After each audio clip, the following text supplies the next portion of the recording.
huh? All right, Now we're not. there we Now we're are live. live. I All gotta right, spit a so few we are seconds though. live, and we're just discussing some sports here, and then Yeah, also that. hopefully Steven Rose can see this, and then he can respond to it. But I'm here with Michael Rand, and Yeah, I'm sorry, I gotta spit real fast. My bad.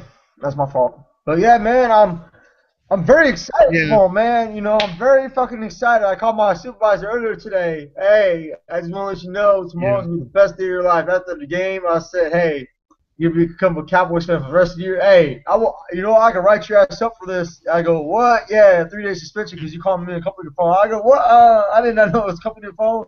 Yeah, man, I gotta do it to you, man. I said, that's fucked up, man. I did not know, dude. He goes, nah, I'm fucking with yeah, you. And I was like, ah, damn, dude. I was like, that's fucked up if you did. I'm like, some whole that shit. But I didn't know. I said, damn, I didn't know. Give me your fucking ever phone number, dude. So I'm talk shit to that fool. But I'm gonna call him tomorrow after the game. yeah, I have a bet with him. Loser has to represent the winning team for the rest of the year. I told him, dude, if I lose, I'll go to Walmart, buy me a hat, a shirt, and I'll take pictures every fucking Sunday, dude, wearing the Texans gear. And send to you on Facebook, man. Every fucking Sunday, dude. yeah. But if he Looking at loses, he has to this get like game, huh? looking at this game though, right here, the Cowboys and Texans. You guys, you guys should win this one because like this 24, 27-24 victory for the Texans. It's gonna be like a blowout. Oh yeah, yeah. I was talking to a buddy of mine who's a Texan fan, and I'm gonna show you a. You know, I'm gonna go off of messages. What me and him were talking about, and I'm not gonna tell you the man's name, of course. He's a Texan fan. I've been on this guy since '04, basically, and we're talking, and he's been trolling me this whole week about the Texans Cowboys game. I've been on him since '04, like I said. And I remember him having an old school David Carr jersey. At the time, back in 2004, David Carr was still on the team. So this fool is a true Houston Texan fan. Okay, so you can't consider him a bandwagon fan. I told him, he said, y'all gonna lose what I doubt it. According to Vegas, things ain't looking too good for y'all. I said, you still owe me $15. The man owes me $15. He goes, odds are never in our favor. That's the best thing. And I go, LOL. Yeah, I got you. I said, shit. And I ain't gonna say his name. Let me ask you this: would you put cash on Vegas online for your team? He goes, depends on the stakes, but in this case, I bet on the Cowboys, and nah, I wouldn't just because I know it's going to take a miracle for us to win. So I said, basically, we're gonna gamble $40, and I went on. The thing is, nah, I wouldn't. LOL. It's not even funny because we need a lot to happen for us to win. It's rough. I go like that, like the Cowboys died in a plane crash, which won't happen because the game is taking place there. That'd be fucked up though. He said no, like we have huge plays. The whole team got to come to play. Like he's basically not even confident. He was talking shit to me this whole week on Facebook, and he's not even confident that this team can win. He's talking about, man, we got Fitzpatrick. He called him Fitzpatrick, not Fitzpatrick, Fitzpatrick. And he's just not confident, dude. And I'm just saying, it's funny how he talked shit the whole week trolling me, but when push came down to shove, he told me he's not even confident his team will get. I mean, he's not even confident to put $40 online to gamble, dude. I mean, I don't think he would Yeah, put $20 online to gamble on his Texans, dude. yeah. Well, looking at these games, like all other games, also like the Steelers and Jaguars. I mean, the Steelers lost last week against the Buccaneers, who were winless. So I think the I think Jaguars Jaguars will are gonna get the probably first beat win to just say fuck it, and I don't even know. I don't know if the Steelers play the Raiders this year, and the Raiders might get their first win off of them too. them. I know It would be that'd be funny. that'd be. But I was really surprised about that game. I was like, oh man, it's probably over. The Steelers are probably Yeah, gonna get. I thought Tampa was gonna lose again, and I was like, oh shit. I know Real Talk Perez and Yo Central was fucking happy as hell on that. They were like, they finally got down their feet and jumped jacks and cartwheels in their own home and shit. Like seriously, man. I'm just saying, like, them boys. Hey, we ain't sitting on the goose egg no more. That's all I can say. It might be the only win the whole year, but fuck, it's better than the goose egg. I'll tell you that right now. Fuck it. Yeah, the Saints are also 1-3 now too. You think that they could beat the Saints in New Orleans, or you think New Orleans are gonna bounce back and win? Now, who they playing? The Packers. No, the Packers already play. I'm saying the Saints and the Buccaneers. You think the Buccaneers could get a win against the Saints? Uh, Man, I think the Saints. I think the Saints gonna probably end up beating the shit out of Tampa Bay, like the Atlanta situation. I think the Saints are pretty embarrassed and pissed off what happened to the Cowboys game last Sunday. I mean, they had 5 turnovers, 2 fumbles, interception, and 2 turnover on downs. One was the missed field goal, that was a turnover on down, and the other one was a fake punt that we all knew was coming. I mean, even blind Stevie Wonder could tell that shit was coming. Yeah, the Cowboys. I think the Cowboys will win this. They're gonna have their hands full next week though against Seattle. Oh, that's gonna be a tough game. I mean, I wouldn't underestimate Seattle if I was Dallas. Even though we're gonna beat the shit out of the Texans, most likely 45-10, like I predicted my score. If I was the Dallas Cowboys, I go in Seattle and trade carefully because of the noise level and on that, and just try to play smart football. Like, don't turn the ball over. If we don't turn the ball over and get a run game going and everything, we can win that game. I mean, the Broncos came close beating them, dude. I mean, I know they lost, but they came close beating them.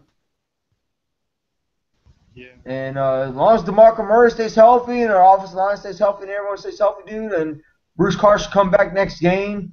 I know Spillman's going to end up playing tomorrow after all. Even though he has those allegations against him, that sexual assault, it's not proven yet that, in general, it's a he says, she says thing moment.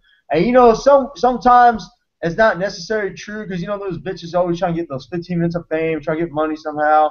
And it's not always true in sexual allegations. You got to have a lot of evidence involved when it comes to something like that. It's not like no domestic violence issue in general. You get a lot more physical evidence involved when he says, "Oh, he grabbed my ass," or yada yada yada. And you have to have more evidence, in general when it comes to that. So Spillman will be playing tomorrow, but it's gonna be the only thing that's gonna be missing from the Dallas Cowboys is the Bruce Carter because he had that quad injury when he I guess he hyperextended his fucking leg or some shit when he was running, and you see him fell down. Like, you see him try to catch the dude, and all of a sudden you see him fall down. Like, he just fell down in general. Like, I think he hyperextended his leg or something like that because I don't know if he stretched really well before the game or what, because they teach you in high school you're supposed to stretch really well before the game starts so you can avoid injuries like this. But yeah. I don't know if he didn't stretch. I don't know, but regardless, Bruce Carter's not playing tomorrow. It shouldn't be a factor because this is the Texans. I mean, let's be honest. Who the Texans beat, really? The washed-up Redskins. And let's just be honest. Kirk Cousins is way better than RG3. Kirk Cousins would have, start over RG3. I'm sure the Redskins would have been 1-0 in week 1. Let's just be honest. And week 2, who they beat? The Oakland Raiders? I think they're a worse football team than the fucking Jacksonville Jaguars. And what else? Who else they beat? Well, they lost to not the Giants. I mean, they also barely beat the Bills at home by 6. I mean, that was not an impressive win. It's not like one of those wins that you think it's gonna be a blowout. It's just by 6 points against the Bills at home. It's not impressive enough. When's the last time you seen the Bills actually gone to the playoffs? Yeah. My point exactly. And just because they had J.J. Watt on their defense doesn't mean they're going to fucking win the game.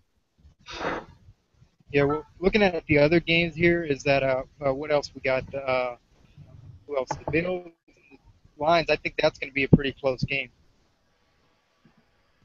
The what? The Bills and Lions game. I think that's going to be a pretty close matchup, even though it's going to be taking place in Buffalo. It's going to be taking place in Detroit, but I still think it's going to be a close game.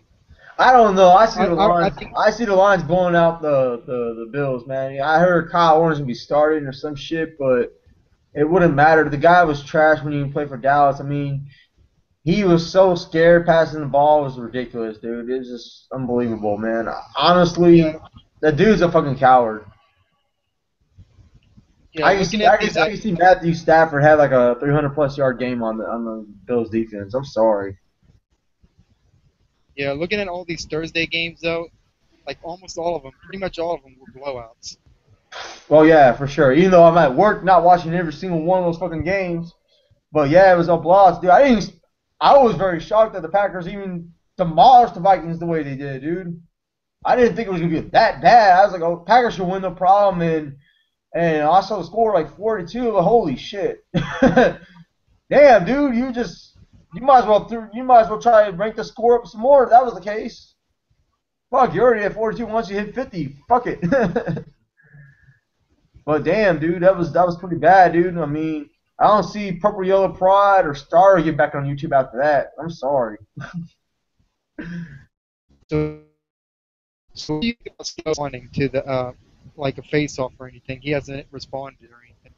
Oh, Steven, I know, man. I talked to him earlier the year. I remember I made a video when I got from work, and I challenged him and whoever he has, the band of Misfits Texan fans, his little clique or group where he has, and the Misfits really that's something a punk band from high school. Don't correct me if I'm wrong. That's like the Misfits were like a punk band from England or some shit when I was in high school.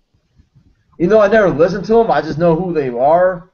And I was like, what the hell are you calling your group the Misfits for? It just doesn't make any sense. So, but anyways, I mean, yeah, I challenged him a long time ago, like months back, and he said, nah, we'll wait for week 5 when we play out. I said, okay. And he told me that the dude backed down from it, and I was kind of disappointed in that, bro.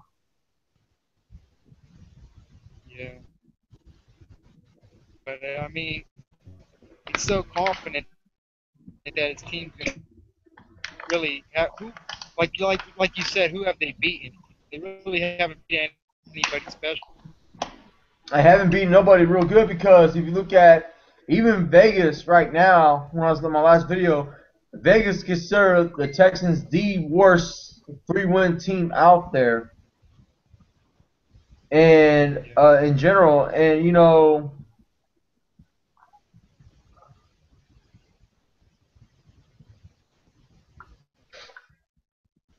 and to be honest, I don't really care. This Texan fans all buttered because I ended up unfriending him because he deleted like I said, dude, I don't trash talk with people and be cool with them. If they want to talk shit about me and about my team and tag me in their post, and I respond back with memes or whatever, and they want to delete me, if they want to delete my memes and pictures, what I have to say, I'm not gonna be friends with them because you're considered a bitch, and there's no point in trash talking me further in general. And he's all butthurt because I didn't friend him. I'm like, I don't give a fuck, man, but fuck that motherfucker. So looking But at these anyways, yeah, videos but of the most hated huh? video makers on in TTC, you see Robbie Reds and you see Pooja making videos of people just disliking their videos. Like I think Tyson may be in a race for the most hated award on TTC. Honestly, I don't get involved with that shit because it's all fucking high school drama, and I'm not in the trash talking circle for high school drama, dude. I'm here to make videos for myself and my Dallas Cowboys, and that's it, dude. I could give a shit less. Now, the whole Robbie Red situation. Look, if his parents really died, that's fucked up. I'm sorry that happened. But if his parents didn't die and he lied about it, then dude, the power of the tongue has life indefinite, man, and you gotta be careful what you say, man, because it could happen for real. But if he's lying, I'm not gonna call him a liar because I don't know his situation. Like Jay Watt said, everyone handles death differently, and you don't know his situation. If he's telling the truth, he's telling the truth. Only God knows if he's telling the truth or not. If he claims that he sent Cop Pizzo $250 Visa credit cards or whatever to his house and in general, and Cop Pizzo say he didn't, and he's telling the truth on that, that's between him and God and Cop Pizzo. It's not my fucking business. I don't care because I didn't make a bet with him. It's not my fucking business. And Truth Under Fire told me last year, Giants vid maker in the Big Blue Commission that him and the rest of the Giants vid makers don't fuck with Cop Pizzo because he belt Welch in the past before. And that's why they formed the Big Blue Commission. It was actually found. Pride found the Big Blue Commission. Really, that's what I was told. He was the main pioneer of the Big Blue Commission. So that's the reason why none of them liked Capizzo to begin with. But it's not my fucking business. I didn't bet Capizzo. I didn't bet Roby Reds. I didn't bet nobody. Or it's not my business. I can care less. Like I said, if Roby Reds' parents died for real, and he did the reason why he did because he was depressed, fucking angry at the world, then he has a right to be. Because obviously, look, unless you don't love your parents, I can see something different. But apparently he loved his parents, and he did what he did out of anger. He said, "Fuck everything," right? But I'm just saying, if he's telling the truth, then that's on him. If he's lying, it's gonna come back biting his ass, and you never know. His parents could die for real, and he might end up regretting it because he played a sick joke. But like I said, it's not my fucking business. Yeah. So I don't Steven's know. on. He's online right now. He's where I rode. Oh, you need to come in here and join this shit because he gets on this right here because Oh, you know what he said? He trash said talk nope. his ass. He said Are you nope. fucking serious? That's what he said.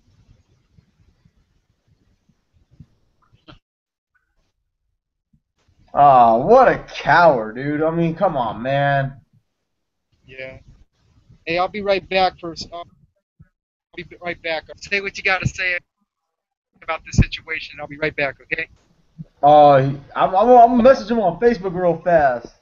I'm gonna tell him, I'm gonna still be here, but man, that is so fucking funny though, man. That is insane, dude. That fool don't want to. That's crazy. He don't want to do the TTC face off me.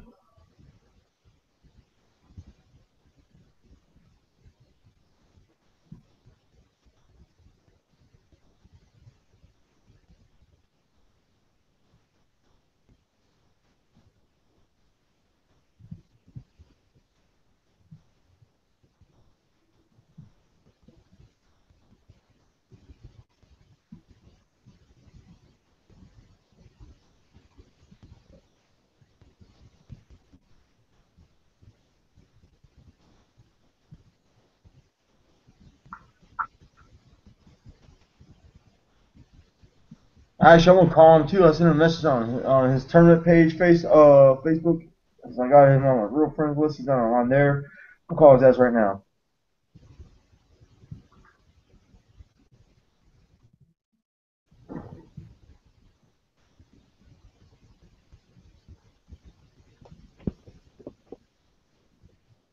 Hold on, Matt. I just sent him I said, dude, get online, have a TTC face off. You told me you would, and I'm calling him right now.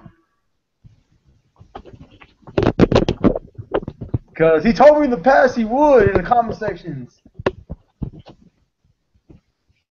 The phone is ringing. He ain't answer the phone. He's scared.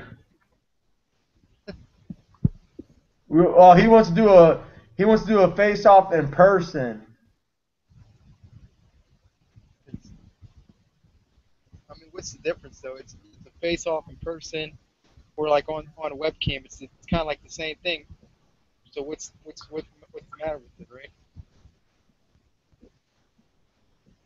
I'm not gonna leave a voicemail, but I told him that's not good enough, man. So I'm gonna put, come on, let's do 15 minutes of it. so what do you think? You think it's kind of like the same thing though? Face off in person, face off on webcam, same thing, right? Yeah, man, it's all the same shit because, to be honest, you look at the situation. You look at the situation, man. Look, why would you do a face off in person? Because I can talk shit right there in person in front of him. That's not good enough for me, dude. Anyone can talk shit to somebody in person. Why would you put it on camera? In person, it doesn't make any sense. We could just, we could just record our shit, whatever, there in person, and talk, in general about the game and so on, and he can edit and stuff and all that stuff. I mean, we can talk shit in person. Like me, the moment I get in the car, I'm gonna talk shit right off the bat to him, okay? Because we're going to the Buffalo Wild Wings together and watch the game together. And you know what I'm trying to say? The thing is, Yeah. we can do it right now. I said, give me 15 minutes of your time at least. 15 minutes right now. It's not. I'm not asking for a whole hour or anything. 15 minutes is good, but that is bullshit, dude. That is like that. Honestly, dude, if Joseph Tinley or whoever wants to step in to take the void for him, dude, as a Texas fan right now, I mean, be my guest. Step up right now in the TTC and Google Hangouts because this is ridiculous, man. Yeah. Hey, get that Bill Levy in here, dude. Get that Bill Levy motherfucker. Get that bandwagon bitch in here, dude. I'll try to stalk his ass instead. I'll just talk shit about him being a bandwagon fan, and that's what I'm gonna do, and he's gonna rage quit. But get his punk ass in here too, if you could. So he went from Bengals fan to a Vikings fan, and now he's a Texans fan. And then he went back to being a Vikings fan, and then he went to Texans fan. That's what you told me, quote unquote. Yeah, it's crazy. It's crazy though. Oh yeah, man. I told my coworker who's a Texas fan, what the fuck is he? He's saying, damn, he should have a team for every division, every conference. I'm like, that means he have 8 teams total, and one of those got to win the Super Bowl, right? Whoever wins the Super Bowl is his favorite team, then I guess, right? Yeah, I guess, right? I'm like, damn, he has a great chance to win the Super Bowl then for sure. Yeah, it'd be funny. He picked all the best teams for each. For the 8 teams, he picked the best teams out of each division, and they all ended up losing. Never won the Super Bowl. That'd be fucking hilarious. It'd be like some shitty ass team like the Tampa Bay Buccaneers ended up winning it. He's a Texans fan, because like you said, everybody wants to be a Texans fan. Everybody wants to jump on the bandwagon of the Texans when they're good. He said give him 20 minutes. Okay. Yeah. Well, if we do this face off, we'll just do it on a different link, and then like everybody can view it then. No, he's gonna do it in 20 minutes right now, dude. We can still talk, for 20 minutes. I'm sure you don't mind, right? Yeah. Okay. He said to do it for 20 minutes, man.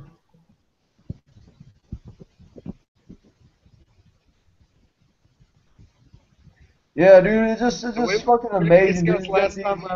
Last time we talked, we said something about like the star of the Texans. You still like the star of the Cowboys? Oh yeah, dude. Like, I said they got that fake ass star in the fucking logo, dude. I even mentioned in one of my videos. I don't know, it was my second or third video I mentioned this week. I haven't put so many videos out in the week since week 1 against the 49ers. And I ain't gonna lie, 49ers, since he got me into editing, but I'm sure face to face I would destroy him verbally, but he's a better editor. I mean, I respect 49 cents. He act like I got hurt over his fucking videos. No, if I got butter over his videos, I would dislike his videos. I actually like every single video he put out, and I always liked his videos. Now he came out personally, talk shit to me, like he got really personal with me, like talk shit, hey man, I'm gonna kill your family or something retarded like that, or talk about my kid or something. Hey dude, you gone too far. Hey dude, you gone too far now. You better check yourself before I make you part of my life for real. You will become part of my life. I will find everything about you, literally, and I will go to jail for you. Seriously, you don't be doing some dumb shit like that. But he's not that kind of guy, dude. And I don't know why everyone thought I was butter, because I liked every single video that he put out that week, and it's just I always thought he was a good video maker. I don't get offended like that, man. You mention me in your video, I'll fucking like it. Depends what it is. But I got no beef with 49 cents or anybody, dude. Really, to be honest, I don't like Kyle Pizzo, but I don't hate him. I don't like Cool Joe 35. I don't hate him. I don't know him personally like that. I think that's fucked up what he did to the Sean Taylor thing, but it is what it is. But I don't know, dude. I wouldn't if I was Cool Joe 35 situation, knowing that you have family members died. You shouldn't make fun of people dying to begin with, dude. That's kind of I don't know. That to me, that's just bad juju right there, dude. Yeah. Doesn't make any sense. But oh well, that's his life, not mine. What he personally will not make me take a shit. So who your Packers play this week? Steven's ready when he's. Huh? We don't. You mean next week? You mean week 6, right? Oh, you have a bye, huh? Yeah, we play the Dolphins. Oh, that should be an easy win for you guys, man. You guys should beat them by 50 points to 0. Like I said, nothing comes easy in this league, though. Like, we just got to execute and play like we have. Yeah, exactly. I mean, the game looks easy as hell, but in real life, you don't know what happens. It's like the Steelers and Buccaneers. All the Steelers fans probably thought that was an easy victory, and then all of a sudden they lose. Oh, yeah. That's why, like, I think sometimes, like, football players and football teams underestimate people, and then they get beat by them because they got it. It's like it comes down to who wants it more, really. Oh yeah, man, that's the for sure thing, and whoever wants it more. I really think your Cowboys want this more because they don't want to have the series tied. Oh at some hell, pace. no, dude. Like everyone, like Joseph Tinney, he thought the game when I just shorted my video, he thought the game is between the more of a fan base thing. I go, not really, because you get preseason last year, even though it was preseason, you had your own players dancing on the star, like you made a big deal out of this of the game. It's preseason, and it was week 4 of preseason, so none of the stars really played. It was just all backups to begin with, Yeah. and it's just about people who try to make the team in general. That's what preseason is all about. Who's gonna make the team? Who's going to make the what? Is there 53, 54 people on the roster or something like that? And who's going to make the final cut? And that's it. You know, that's what preseason is all about. It's not about playing for real. It's not about that. Who's going to make the fucking team? That's what preseason is all about. And they obviously took it a big deal and they made a Super Bowl out of it and dancing on the actual star in the middle of the field, acting a bunch of fools. Yeah, they blew us out in preseason, but it doesn't make up for that ass whooping back in 2006 when Drew Bledsoe was there. We blew you out 34 to 3 or some shit like that, and it doesn't make that blowout excuse that you guys had back in 27 to fucking 14 or no 13. Really, we beat you by 14 points in your own stadium, Reliance Stadium, before we changed to NRG Stadium to no rings guaranteed. And but doesn't make up for that. And like Crusader says, his video, I totally agree. I totally forgot to mention my video. They couldn't beat us at our worst time in 2010 because we're 0-2 technically. We had turnovers for first 2 weeks left to right, and I remember that year too because I was working at HEB at the time. There was nothing but a bunch of Texas fans. I was the only Cowboy fan in the whole store. I was working retail grocery. And it was just ridiculous, dude. It was just a bunch of Texas fans talking shit. Oh yeah, you guys we're 2-0. You guys 0-2. It was week 3. I remember that too. And talking all that bullshit. And lo and behold, we came out and whooped their ass, dude. And we showed them, hey, you beat us in that preseason that year, but we whooped that ass in the regular season when it counted. And a lot of Texas fans were quiet after that game. Oh yeah, I won over $100 that game, but at the same time, dude, that was pretty fucking badass. Looking at the Texans with their draft pick when they drafted Clowney, and now that he's out for like 9 weeks or something, you think that's kind of like some kind of sign that they should have never fucked up. drafted? You think he's not set out to be that great? Honestly, dude, I forgot to mention my video. To be honest, I forgot to say when I said where's Matt Schaub and all that. I was going on. I said, oh yeah, you brag about your number 1 pick, but where is he at though? You guys bragged about your number 1 pick forever. Oh, we got number 1 draft pick. The thing about the Houston Texans fans, they brag about how we got the number 1 pick, we got the number 1 pick, we got the number 1 pick. That's something to not be bragging about. That's like saying I went to McDonald's and I got a happy meal and I got a free toy with my Happy Meal. I'm talking about, let me use this for example. Oh, here's my Happy Meal. Look at me, I'm bragging about. I feel like a fucking idiot, but look at me. That's nothing to be bragging about. Come on, man, a Happy Meal toy. Bro, I mean, yeah, you got the number 1 pick, but you needed a quarterback and you fucked that up. I mean, you don't need nobody on defense. Really, you need a QB to have something solid. And the thing is, you let go of Antonio Smith, and I thought you guys should have kept him, to be honest. I thought they should have kept Antonio Smith, really, but it's not my fucking business. But I don't know, dude. I just think that team's not that good. I mean, the best player on the defense really is J.J. Watt. I keep on hearing things about their strong safety, Swanger or whatever his name is. He always causes fumbles. He hits hard. I think I've seen a couple plays with him. The dude looks kind of decent, but I'm not too concerned about him because he's just another player on the team. Okay, maybe they have 2 best players on defense. I mean, Cushing's not the same player since he got busted with the steroids or illegal substance he took back in 2010. He's not the same kind of dude as he produced before those years that came about that suspension. So if you look back at Cushing, he's not that great. I mean, look, Ryan Fitzpatrick, if you're going to have Ryan Fitzpatrick, you should have kept Matt Schaub. Because I always think Matt Schaub is a lot better than Ryan Fitzpatrick, in my personal opinion. And the thing is, the team's a fucked up, man. You complain about we should fire Gary Kubiak, and next thing you know, you got Bill Bryant, who finally focused and made your team the way it was, the best defense. And I said to every Texas fan, The moment they fired Bill O'Brien fired Wade Phillips, that was the best chance they had to beat the Cowboys this year coming up. And they fucking tossed that shit out the window. And let's just be honest, Wade Phillips will probably did a good job trying to shut down the Cowboys offense as much as possible versus whatever defense corner they have.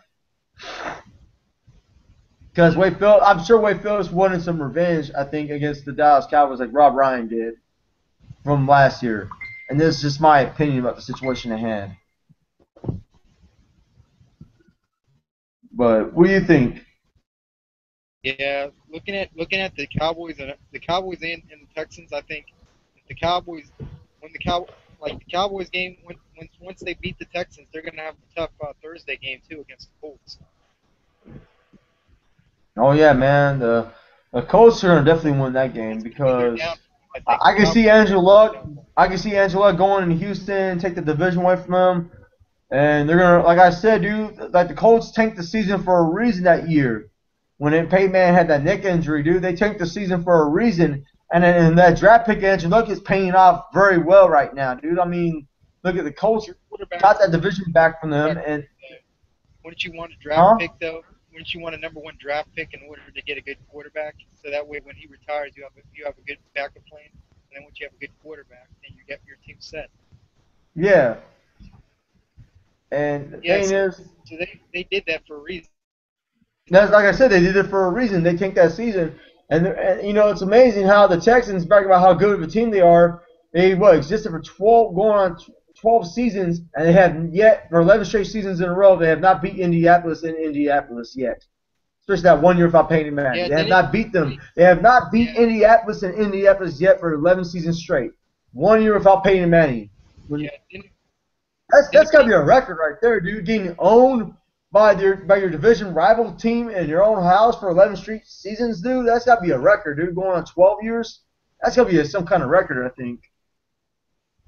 And if they can't beat the Colts in Indianapolis again for 12 years straight in a row, then I'll have to tell you, dude, this team's a lost cause for sure. Because I'll be kind of getting pissed the fuck off if my team's getting owned by my division rival in their house for 11 straight years. I'll be kind of getting mad about that.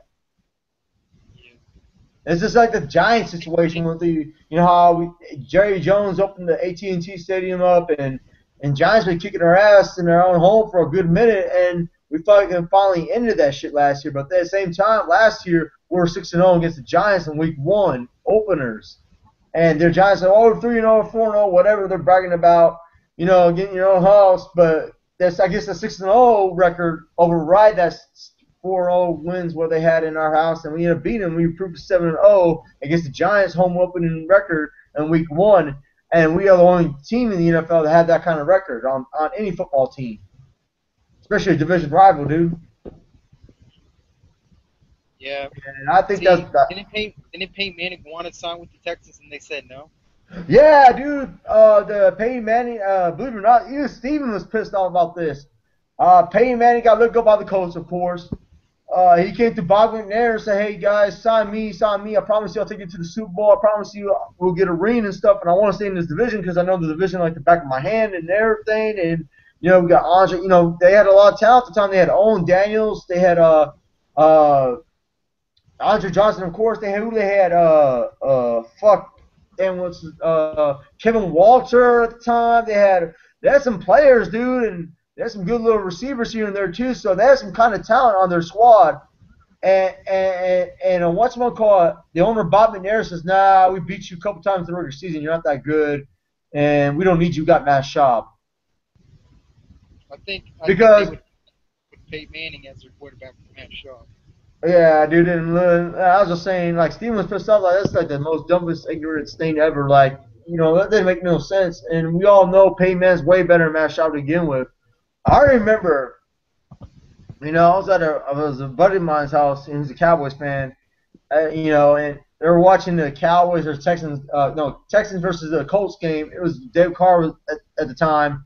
They finally beat the Colts in Houston. They finally did it. It took like 4 or 5 seasons to do it, but they finally did it, right? And they're all celebrating like idiots, bro. They're all celebrating like fucking idiots, like they won the Super Bowl or something. Like you see Peyton Manning looking around like shaking his head like this, like, damn, these fools actually think they actually won the Super Bowl right here now. They're a bunch of fucking idiots, dude. Like, Damn, they finally beat the Colts and they're celebrating. Bunch of fucking losers, dude. I mean, I know it's cool to beat your own division rival finally, but the way they celebrate it look like they're the just amazes me, dude. Yeah, so I just think that it was like a bad move for them just to stick with Matt Schaub and Oh, I not get him agree, one man. backs. You know, I also forgot about T.J. Yates too, man. All Texas fans talk about we got T.J. Yates, we got T.J. Yates. Let So him where's he go. at now? He's with Atlanta. So I know they let him go. He was pretty good for them. no, he wasn't good. He threw a pick six in the moment he came in with the Rams. I mean, he Because was pretty I good. remember all the Texas fans were laughing and booing at Matt Schaub when he got hurt, and he came in the first play he came in he threw a pick six, which is fucking hilarious. The It's Rams gonna were be blowing the fuckers out, dude, last year. That shit was fucking funny, dude. Honestly, dude, when I watched the Texans play, dude, it's just straight fucking failures for them, dude. It's just every year, just straight failures. They think they're going to the Super Bowl. They think they're going to the AFC Championship game, and they think they're doing so well for themselves, dude. Like I said, dude, if you want to talk about ignorant fan base, come live in Houston for a while, like a year at the most, and you're gonna find out like, are these people for real? Damn, you're like, damn, the Lions fans and Viking fans don't act like this. Damn, these fools are for real. Even yeah. Ripper They Eagle was telling me played personally, dude, like, both years and they still haven't done anything. even Ripper Eagle was telling me, Eagles fan, Vidmaker, he was telling me, like, is this fan base for real? I'm like, dude, they act like that everywhere in Houston, dude. I promise you, man. I hardly meet a honest, straight up honest Texas fan out there. They all act like they're like the best team in the NFL. They act like, oh, we got the best defense player. Well, I have to agree. Watt is considered the best defensive player all NFL right now. I mean, the guy's talented, okay? He said, we got the number one defense. I don't know, man. I doubt you got the number one defense. I think the Cardinals' defense is a lot better than your defense. And look at the Cardinals play. They play the Chargers, and Philip Rivers right now leads the NFL in QB rating. He has 114 QB rating percentage, which is higher than anybody else. And I think Aaron Rodgers is number two, or I know Aaron Rodgers is below him. I'll tell you that right now. And the list goes on. Let me look that up right now. Believe it or not, I'm gonna look that shit up on Google real fast while I talk to you about this because I think this would be interesting. Since we're on the topic right now, since we're waiting for Steven Rose to show up. Because I did look this up.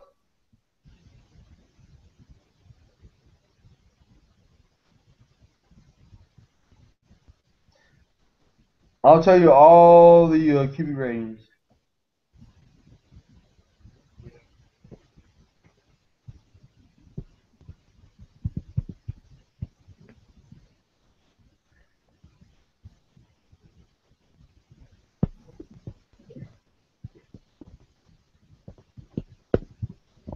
Yeah, he's definitely number one, dude. He's at he's definitely number one. All right, here we go. 2014 on ESPN.com. This is on 2014 NFL player QB ratings right here. I'm gonna read you everything. The top 10 start from.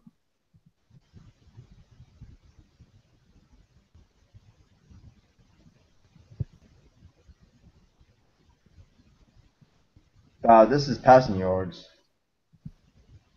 I'm not trying to look at passing yards. I'm trying to look at QB ratings.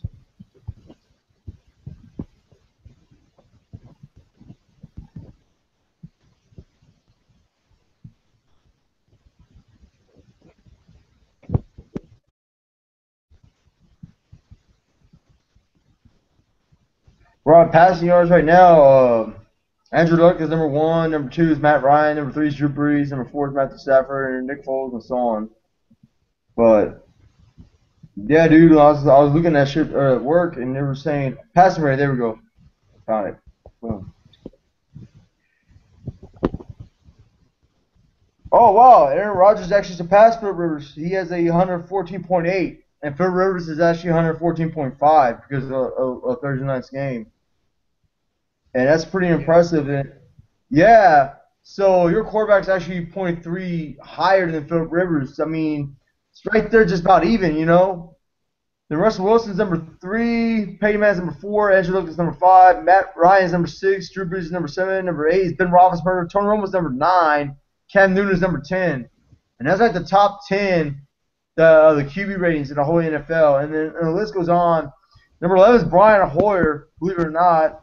Number 12 is Andy Dalton. Number 13 is Jay Cutler. 14 is Alex Smith. Number 15 is Eli Manning. Joe Flacco is number 16. 17 is Austin Davis. Number 18 is Matthew Stafford. Number 19 is Colin Kaepernick. You know, he's in the top 20. That's very shocking. And Kirk Cousins number 20 in general. And Ryan Fitzpatrick's number 21. Mike Gillen, 22. Drew Staten, 23. Blake Bortles, whatever his name is number is number 24. Nick Foles is actually 25. Ryan Tannehill is number 26. Chad Henne 27. EJ Manuel was actually 28. Tom Brady's ranked 29 in the top 30. Derek Carr's number 30 overall. And then you got Geno Smith, Jake Locker, Josh McCown, and Matt Castle in the top 34. So really, that's just wow. That's kind of crazy, though, huh? So how does it feel, Matt, that your QB actually has the best QB rating right now in the NFL by 0.3%? Well, I'm not really surprised because the way he plays at a high level. So. You think Phil Rivers could probably outdo him this week coming up or tomorrow? Who did the Chargers play? I don't fucking know. Let me look at that up real fast. They should. I don't think they're playing a good team, to be honest. I'm gonna check.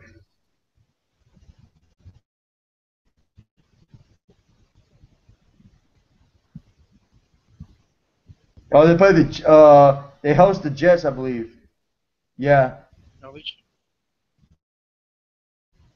Yeah, they should win. You think Phil Rivers is gonna take the QB rating? I think his QB rating should be higher. I think he will throw like 4 touchdowns or something. Yeah, I think so too. So, but hey, your boy Aaron Rodgers though, he's right there. Him and Phil Rivers, they're battling for the best. Who is the best quarterback right now in the NFL, dude? So that's pretty impressive though. And Romo, he's slowly climbing in the ranks, dude. Since that back surgery, he's in the top 10. He's at number 9. He's slowly climbing up there, dude. And and the reason why Romo's looking good, to be honest, DeMarco Murray's making him look pretty excellent right now, dude, with the run game. Once we keep that going, we out of the way though about Eli Manning and Tony Romo. We know Tony Romo's better. Statistically, he's better. Oh yeah, Eli Manning. That fool threw like over 150 picks since 2004, since he joined the NFL.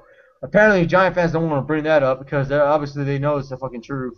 Everybody's blinded by the Super Bowls though. Like if Romo had like 1 Super Bowl, he would definitely be better than Eli. Eli's only got the Super Bowls. He ain't got the stats over Romo. Yeah, I agree, man. And Eli just had a good defense. He just got lucky, the little bastard. And honestly, Phil Rivers is a lot better than Eli to begin with. And I mean, every time Eli and Phil Rivers play against each other, Phil Rivers always outplays Eli. He's just a better quarterback, in my opinion.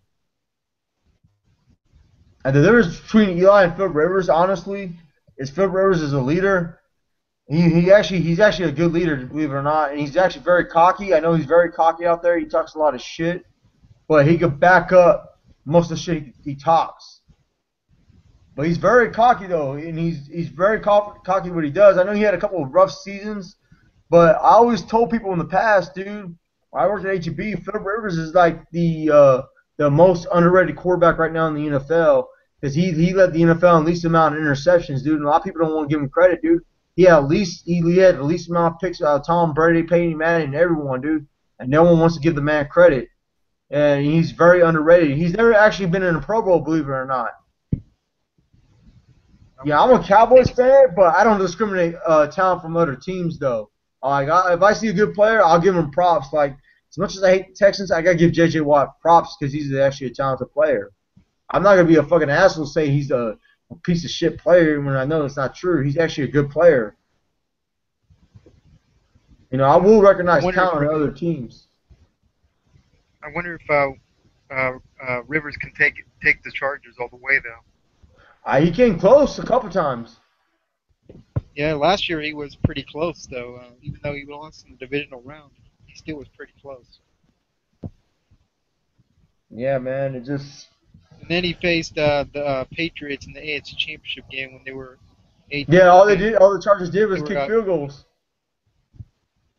If I'm not mistaken, all that game all the Chargers did was kick field goals. That game, if the field goals would have been touchdowns, they would have won.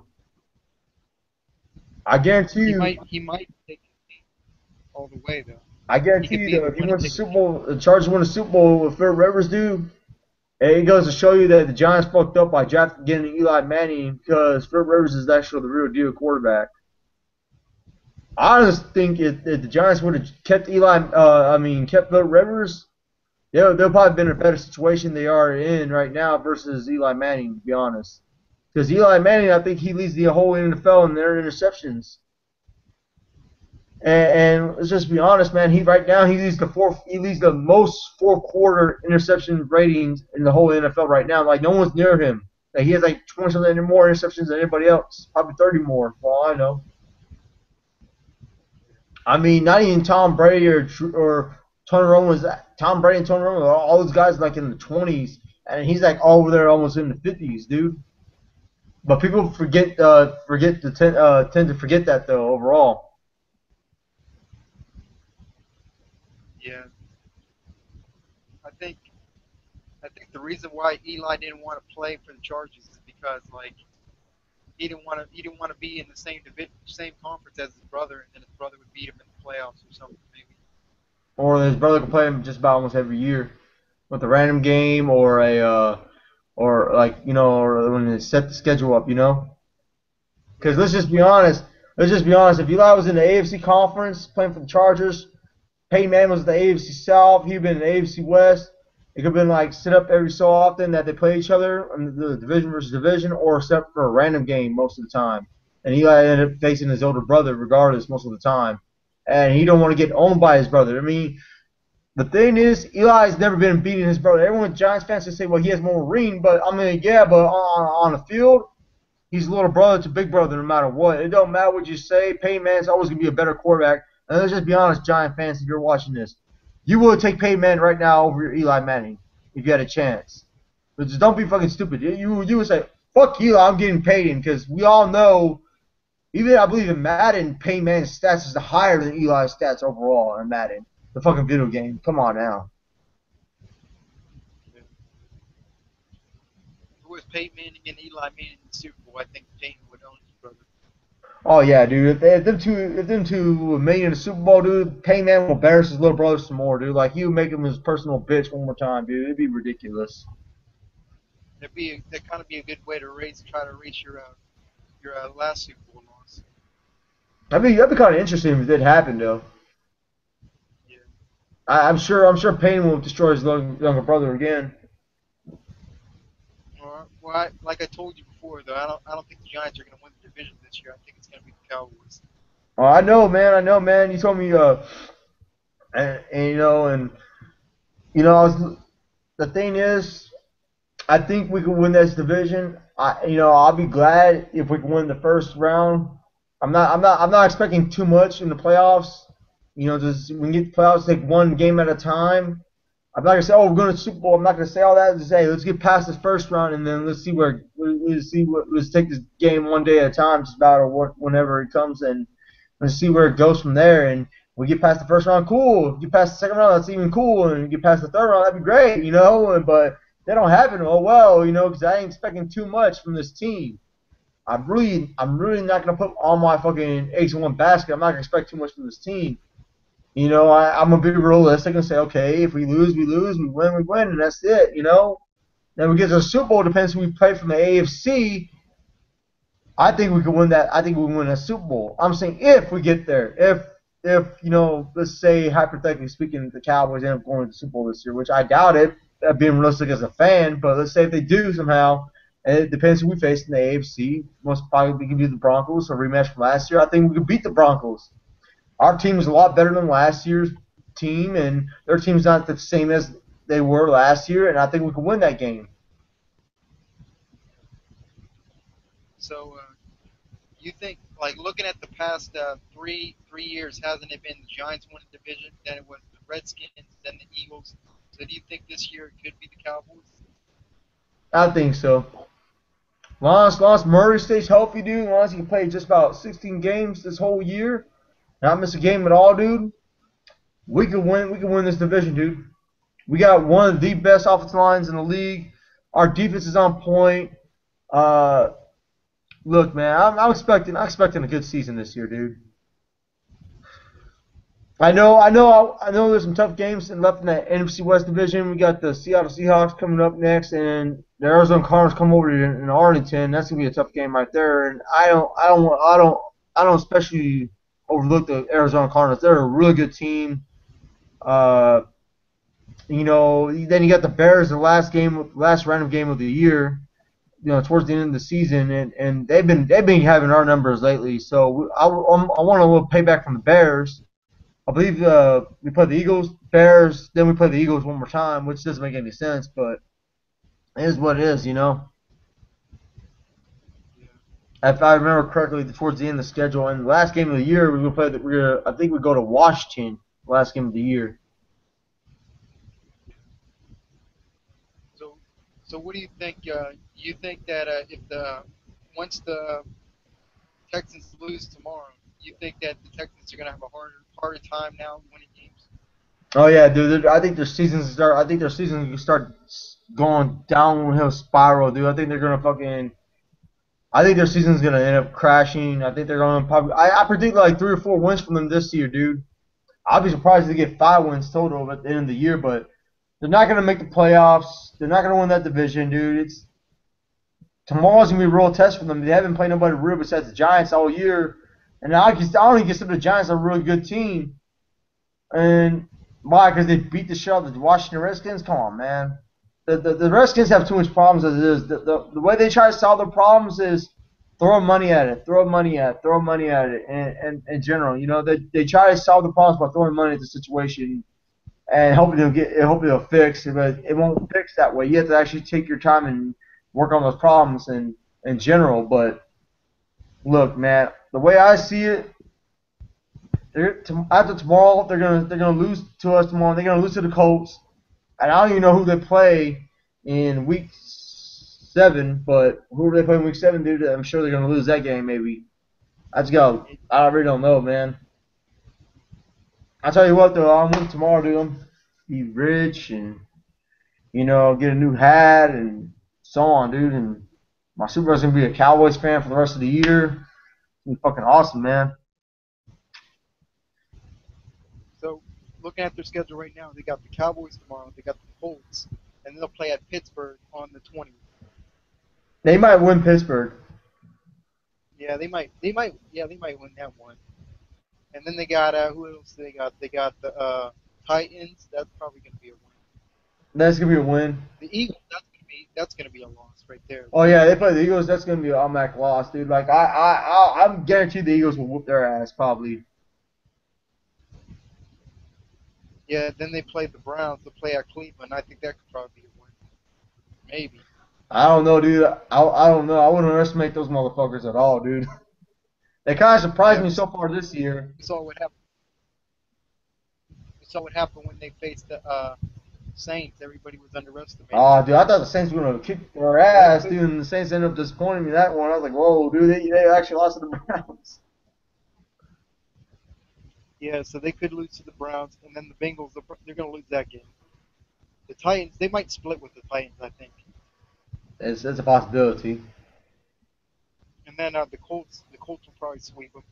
And then the Ravens, that's going to be a loss for them. I see the Bengals beating them too. That's probably going to be a sweep. That's probably going to be a split right there, maybe. Jaguars.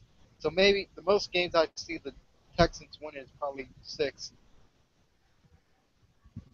6-10. That seems kind of reasonable. And I feel bad for J.J. Watt for signing that contract, dude. Because if I was him, I wouldn't resign. I'd be like, nope, this is my last year. Chuck the deuce and see ya. I would have gone somewhere else, dude. I'd be like, fuck this team, fuck the organization. $100 million? No, fuck that. I'm sure I could go. I'm sure I could probably get a better offer somewhere else. Because trust me, I like the Green Bay Packers.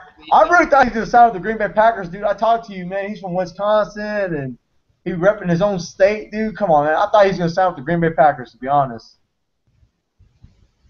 So do you think Andre Johnson's going to point out next year? He might. After a 6-10 performance this year, he might want to leave the Texans, dude. He's not getting any younger. He wants to get a Super Bowl ring. Yeah, I really don't get why J.J. Watt's re-signed with. I guess it's just more about the money for him. Nah, he said he was done for $75 million. Believe it or not. I guess he wants to stay with the Texans. I guess he wants to be faithful. I mean, there's nothing wrong with that. I guess. I mean, he's making so much money doing those endorsement deals with Ford and HEB right now in Texas. He's making a lot of money doing that, dude, doing those commercials and stuff, dude. So I'm sure he's set right now for life, probably just about. Yeah. So what team has impressed you so far in the NFL? Impressed me so far in the NFL right now. Honestly, I gotta say the Bengals and the Cardinals. Yeah, those two. Would it be shocking? I mean, if the Bengals ended up facing the Cardinals in the Super Bowl, Huh?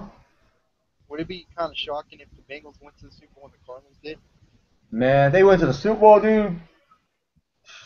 Man, that'd be crazy because no team in Ohio has ever won a championship before.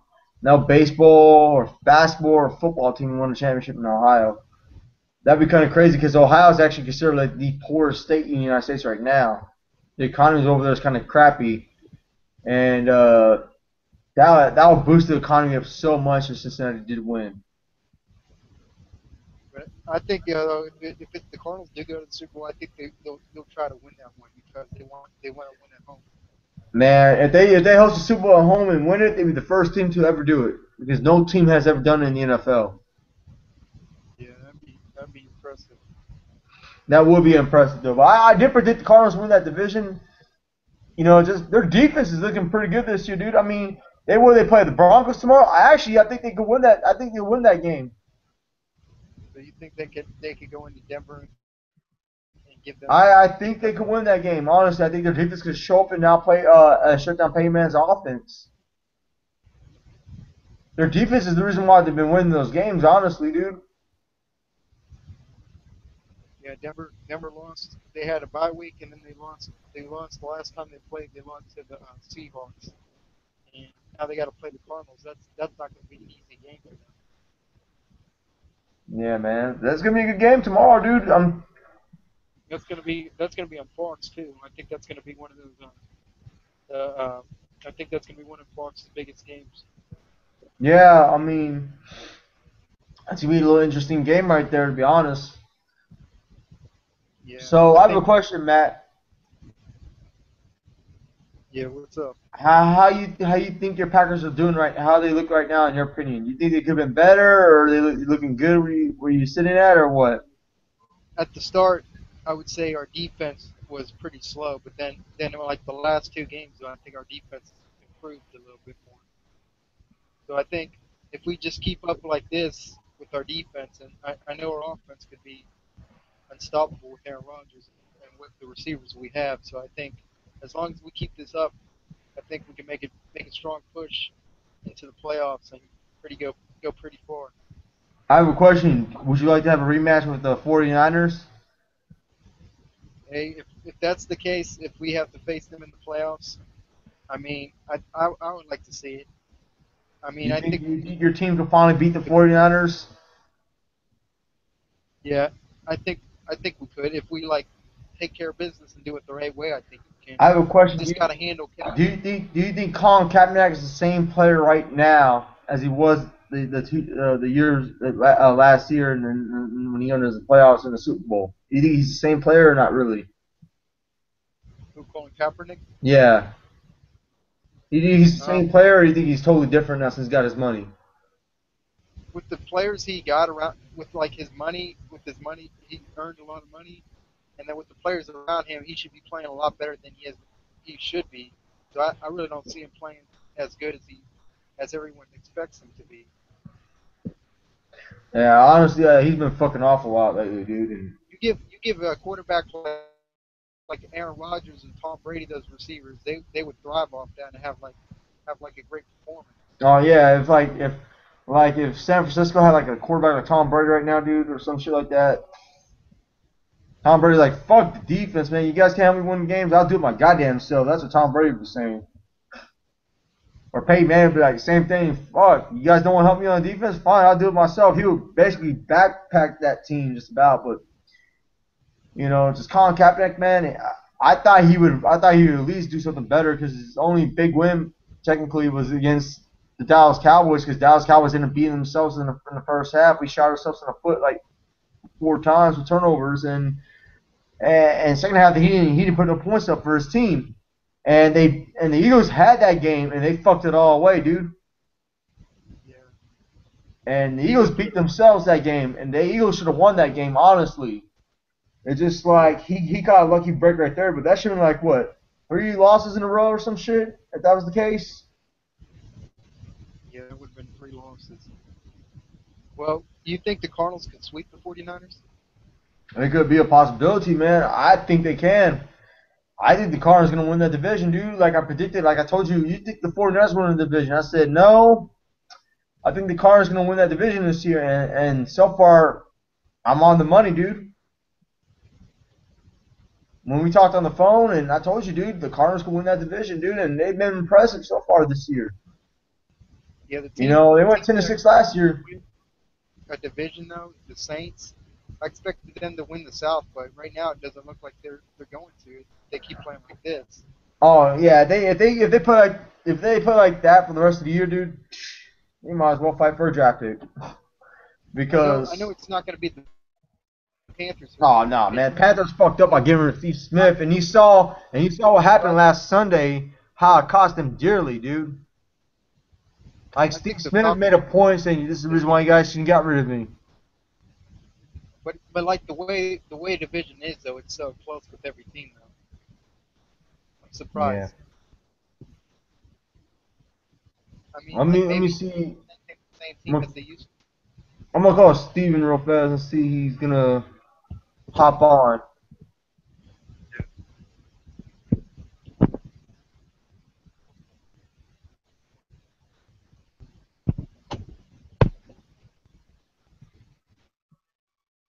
Oh, you're eating up some popcorn. You're about to get on.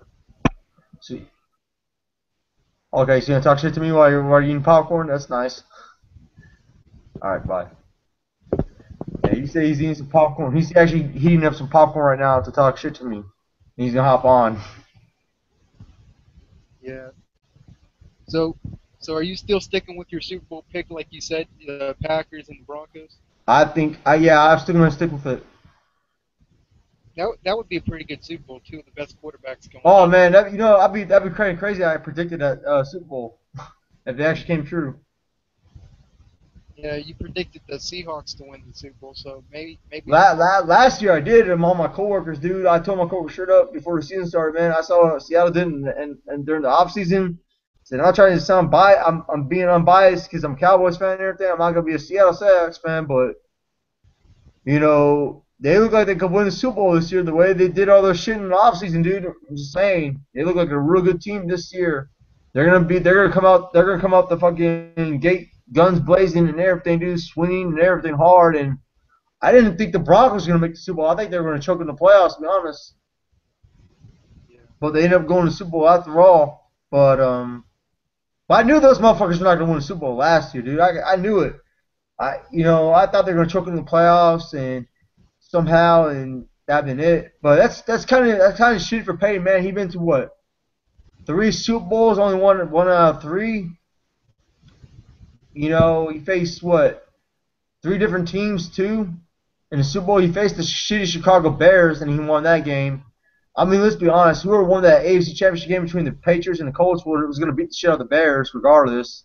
It wouldn't matter. The Bears were fucked that game no matter who they faced in the AFC that year. Let's just be honest with that. And then hold on. And he faced the Saints. Really should have been the Vikings and the Colts. Well, we all know why the Saints got there to begin with. Fucking referees and fucking Katrina bullshit. And he ended up facing Seattle, and he got his ass handed to by Seattle. And believe it or not, some people actually believe that game was rigged. So do you think Brett Favre should have 2 rings? I think Brett Favre should have 2 rings. I honestly think they fucked Brett Favre over to accommodate some fucking shitty team from New Orleans because they're a poor me situation, the Katrina situation in general. When I watch the Giants or Jets play on TV at times, I never hear the announcers talk about the Hurricane Sandy in general. When I watch the Houston Texans play, don't hear them talk about Hurricane Ike, which is bigger than Katrina. Like the size mass was bigger than Katrina. It was a Category 3. It was Category 4 when it was about to hit Houston. When it hit Galveston, it became Category 3. And I was there. I didn't leave the city of Houston that year. I actually stayed in general in Houston. I had no power in general, but when my apartment hit, I was like a day or two without power, believe it or not. But I was there, dude, and that shit kind of sucked. But tell you the truth though, man, I remember that, dude. So you think the Saints they won the Super Bowl because they felt sorry for them because of I Hurricane think Ike? they felt. I think the reason why they got to the Super Bowl because they felt sorry for Katrina bullshit, dude.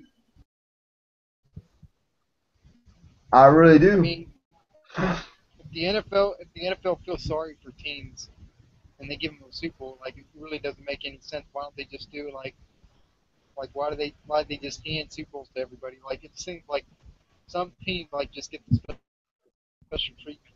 Yeah, dude. Like when I watched the New England game and last year when they were hosting the Colts, that New England got away with so much calls, dude. It was a typical New England game, and in general, I was like, I'm not watching this shit. I'm not watching this bias shit. I was fucking pissed. I can't watch games like that, dude. Because how you have a fucking fair game when New England gets away with so much shit in Foxborough, dude? It's just typical referees in general, and I don't know, man.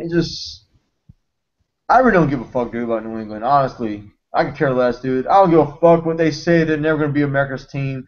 Now in a fucking million years from now, they're not gonna be America's team, and that's just it, dude. I don't give a fuck what colors they represent. They're not gonna be America's team. That's the end of it. That's the end of the conversation right there, dude. Everyone's jealous with the Dallas Cowboys being America's team. Look, if the people wanted America's team back then, New England should have stepped up and say, hey, well, actually, it was called Boston Patriots at the time, and New England's actually in Boston technically, but they should step up and, hey, man, we want it to be America's team. Why don't you come with us? We got the actual American logos and colors, and let's be America's team. Why don't you give us that? No, that was not the issue. They didn't step up. They didn't have the balls back then to say anything, so fuck them. That's all I have to say.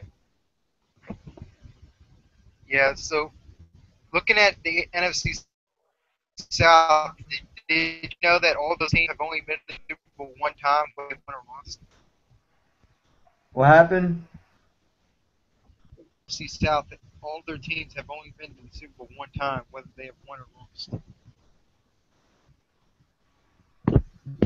I thought the Falcons never went to the Super Bowl.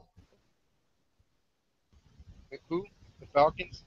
Yeah, I thought they never went to the Super Bowl before. They went to Super Bowl 33 against the Broncos. Oh damn, they did? Yeah. Isn't it ironic though that the Vikings lost to the Saints? Vikings lost to the Falcons in the NFC Championship game, and then they lost to the Saints in the NFC Championship game. Hmm. Isn't that kind of shocking? Yeah, it is kind of shocking. I really don't remember seeing the What's his name? Falcons in the Super Bowl though. I'm trying to remember when was the. Honestly, I thought they never went. I must have a short-term memory on that then. It's crazy. Honestly, the Panthers should have won. The Panthers should have a ring technically. I don't think the New England Patriots should have a ring. I think the Panthers should have a ring, to be honest, because Yeah. that's Spygate should do. I remember that. I remember that too. I was undefeated in Super Bowl bets too. The whole time I was making bets and stuff. I had the Carolina Panthers winning that game, dude, and they almost did it. But when I found out about the whole Spygate issue, like, no wonder why I lost that game. Is the fucking Spygate shit. Oh, So what do you think about the Kansas City Chiefs beating the shit out of New England on Monday Night Football, dude? What I think of Kansas City. Yeah, that Yeah, was they beat pretty the fucking shit impressive. out of New England, dude. They whooped their ass. Do you think the Chiefs could beat the 49ers? That'd be interesting. Alex Smith gets revenge on his old team. I mean, it's going to be in San Francisco, so it's a I'm possibility. sure I'm sure Alex Smith will get a standing ovation though from the 49er They fans, of could beat course. they could beat a team with an elite quarterback. They could beat a team with Colin Kaepernick. Yeah, I think so too. It just depends who wants it more in the end. Like I said, it depends who wants it more in the end. But I'm sure the 49er fans will give Alex Smith the respect and give him a standing ovation, in general, and say, welcome back, Alex Smith. We miss you. We're never going to forget you. You always be in our hearts. Same thing with Peyton Manning. When he went back to Indianapolis, all the Colts fans give Peyton Manning the standing ovation respect that he deserved because he did so much for that team. It was ridiculous. You know what I'm trying to say? So I can see that happening with Alex Smith. Alex Smith goes to San Fran. All the San Francisco 49er fans give him the respect that he deserved because he was their quarterback for a good while. And I'm sure Jim Harbaugh is going to go over there and shake Alex Smith's hand, give him a hug, and tell him, "Hey, man, I'm still going to love you no matter what. You're actually one of my players I worked with, and so on." Because one thing about coaches, dude, they're not going to forget about players they coach in general. They're not going to hate on them and forget about them. They're always going to respect them and so on. And in general, no matter what happens. And that's I think the bond coach and the player is. They're always going to respect them in general.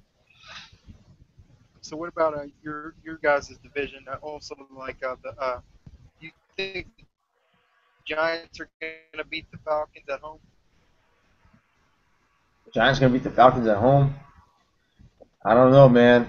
I think the That was gonna be interesting because I could have swore the last time they faced the Falcons won 32-0. 34-0. Yeah. Yeah, I think the 32, Falcons could 34, beat. somewhere out there.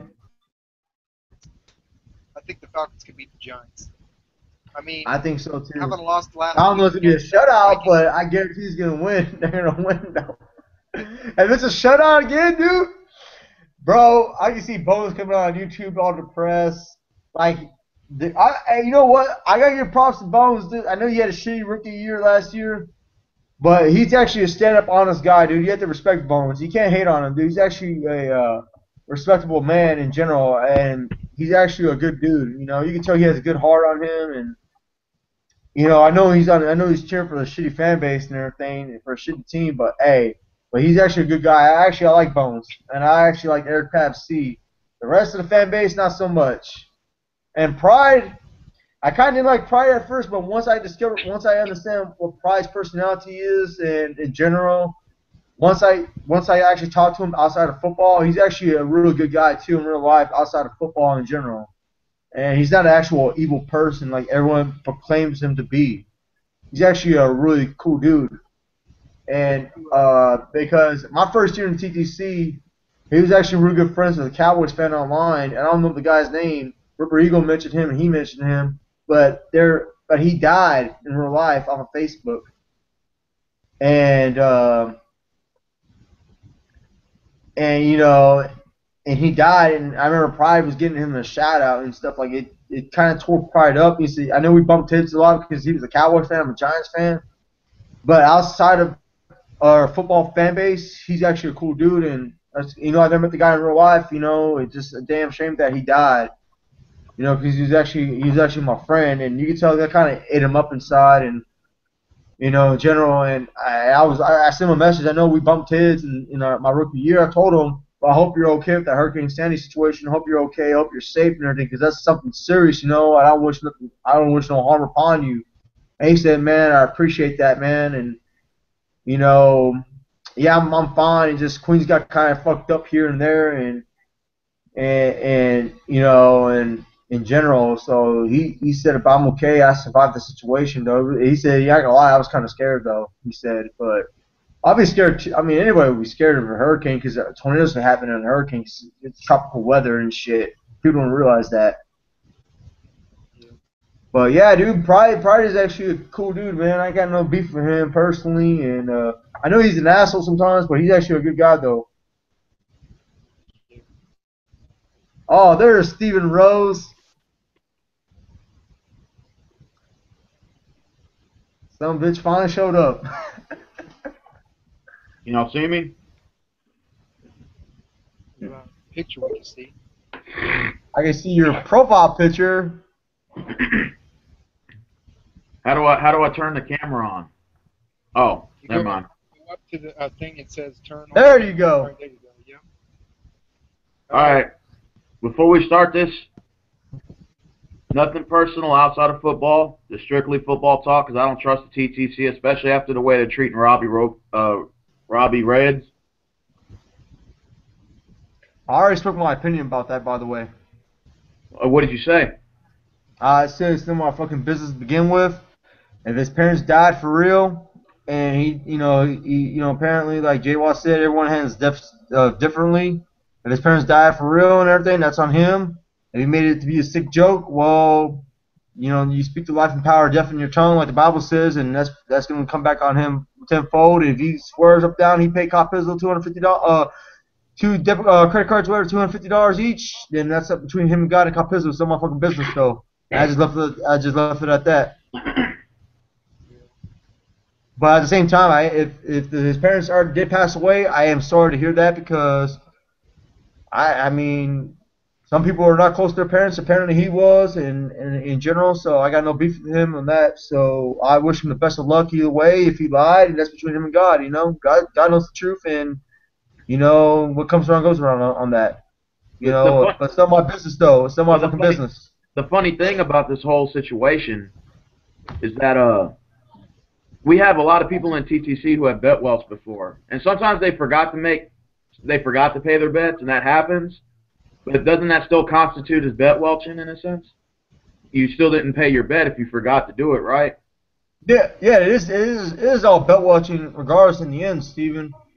Like Billy Badass, when Pig came out last year talking about the rookies in general, I can see a lot of people are going to be crow welchers, bet welchers in general. I can see just some people, and I saw Billy Badass, for the first time, and someone told me he seems like one of the people who's going to bet welch or crow welch maybe. And I just had a hunch inside of me. I just didn't want to make a video and call him out on that. And when you did the NFC West smoothie, that didn't look that kind of looked shady. You know what I'm saying? I wasn't there to witness it, to speak my mind on it. I wasn't there in person. Yeah, he drank the whole thing. It was legit.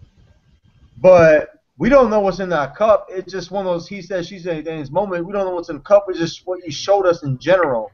It's just I remember I watched a food bet with Rigo when he had the bagels, hot sauce with cream cheese, and he says I personally hate bagels, and we talked about that. He actually put hot sauce on the cream cheese and he ate that. It was a taco fiery sauce he got from Taco Bell. He said I went to Taco Bell the other night and got a bunch of hot sauce. Here you go. And it's hot. It says hot sauce on the package. It doesn't mean it's not one of those hot sauce you buy from the grocery store, but it's the worst. It's hot sauce on the package of Taco Bell, so that counted at least. And he told me, Rodrigo told me he tried to drink. He had a bet with Big Vol Daddy, Cardinals bitmaker one time. A gallon of water, drinking a gallon of water. Damn. An actual gallon of water, literally.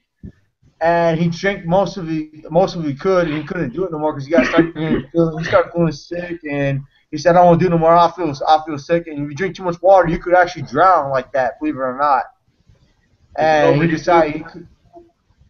Yeah, it was on YouTube. He recorded it, and he paid the bet, the Big Ball Daddy. He did as much as possible, but he said, I don't want to drink no more because I start to feel sick and in general, and I don't feel good right now. And he drank much as possible. Big Ball Daddy, don't worry about it. It's okay. You tried. Fuck it. And he said, I'm sure if I lost the bet, I'm sure I wouldn't be able to drink it. It's just one of those things. Come on, a gallon of water, dude. I'm going to close the Robbie Reds off with this. If the man doesn't pay his bet, all you have to do is just say, I'm not going to make no more bets with you, right? What's all this? I mean, there's no need for everybody to go threatening the man, saying they're going to kill him. And I mean, it's stupid. Over a money bet, it's stupid. Just say, okay, I'm not going to bet with you no more. And that's it. But Robbie Reds did say he did pay Copizzo though. Yeah, I mean, He But- claimed that he paid Copizzo, and Copizzo he never did. And Robbie Reds said my parents died. There's just so much shit in general. I don't know the fucking Yeah. truth. It's not my fucking business. That's between him, God, and Copizzo, and that's it. And I'm not gonna put. That's it. all I'm not right, gonna call him. let's I'm not get gonna call him a to the belt football. watcher or anything. I don't know. YMC is telling the truth. YMC's parents died, and YMC did pay Copizzo. YMC called up $500 that he really didn't have because his parents deaf and so on. He said, you know what, fuck it. I owe the man money. There you go. And Copizzo lied about it. Then that'd be fucked up on Copizzo's part. But at the same time, you know, if he did lie about his parents' death and he did lie about not paying Copizzo, and that's not true, then that's on him. It's not my fucking business. That God sees what happens and just leave it alone, and that's it. I'm not gonna get involved into YouTube drama. My channel is actually drama free most of the time. Well, I'm gonna give a shout out to Robbie Reds. If you're watching this vid, you're my boy, you're my dog. I stuck by you. I dropped a video on you earlier. You seen the vid yourself. I stand by your side 100%, bro. Fuck Copizzo. And Truth Under Fire told me last year, by the way, Big Blue Commission. He told me the reason why I don't like Copizzo because he has belt watching and passing before, and that's coming from Yeah, a Giants. exactly. That's coming from a Giants fan before, and that's the reason why everyone left Giants Mafia and formed the Big Blue Commission. When Pride is actually the original founder of the Big Blue Commission. Yeah. Didn't they kick him out of the Big Blue Commission? No, it was Giants Mafia, and then Pride started his own clique, the Big Blue Commission. Everyone just followed Pride, basically. That's what I was told by Ripper Eagle and certain people that have been here longer than I have for the 3 years. I'm going on 3 years right now. Giants Mafia did kick Copizzo out for bet welching. No. What happened was Giants fans base they left Giants Mafia. Yeah. From what I was told, and they formed Big Blue Commission, and that's their own little clique. Copizzo stayed at Giants Mafia, and so did New York Giants Mafia himself. Better Giants fan, Vidmaker. That's what it is. It's two people in Giants Mafia, and everyone else is a Big Blue Commission. But Copizzo did, in fact, bet welch. That, according to Truth Under Fire, that's what happened. And he's a Giants fan as well. And that's his own fan base saying that this man bet welch. So That is correct. That's what I was told last year. Y'all know damn well this GoFundMe bullshit. You know damn well he's gonna spend that money. Ain't none of that money going to no damn charity.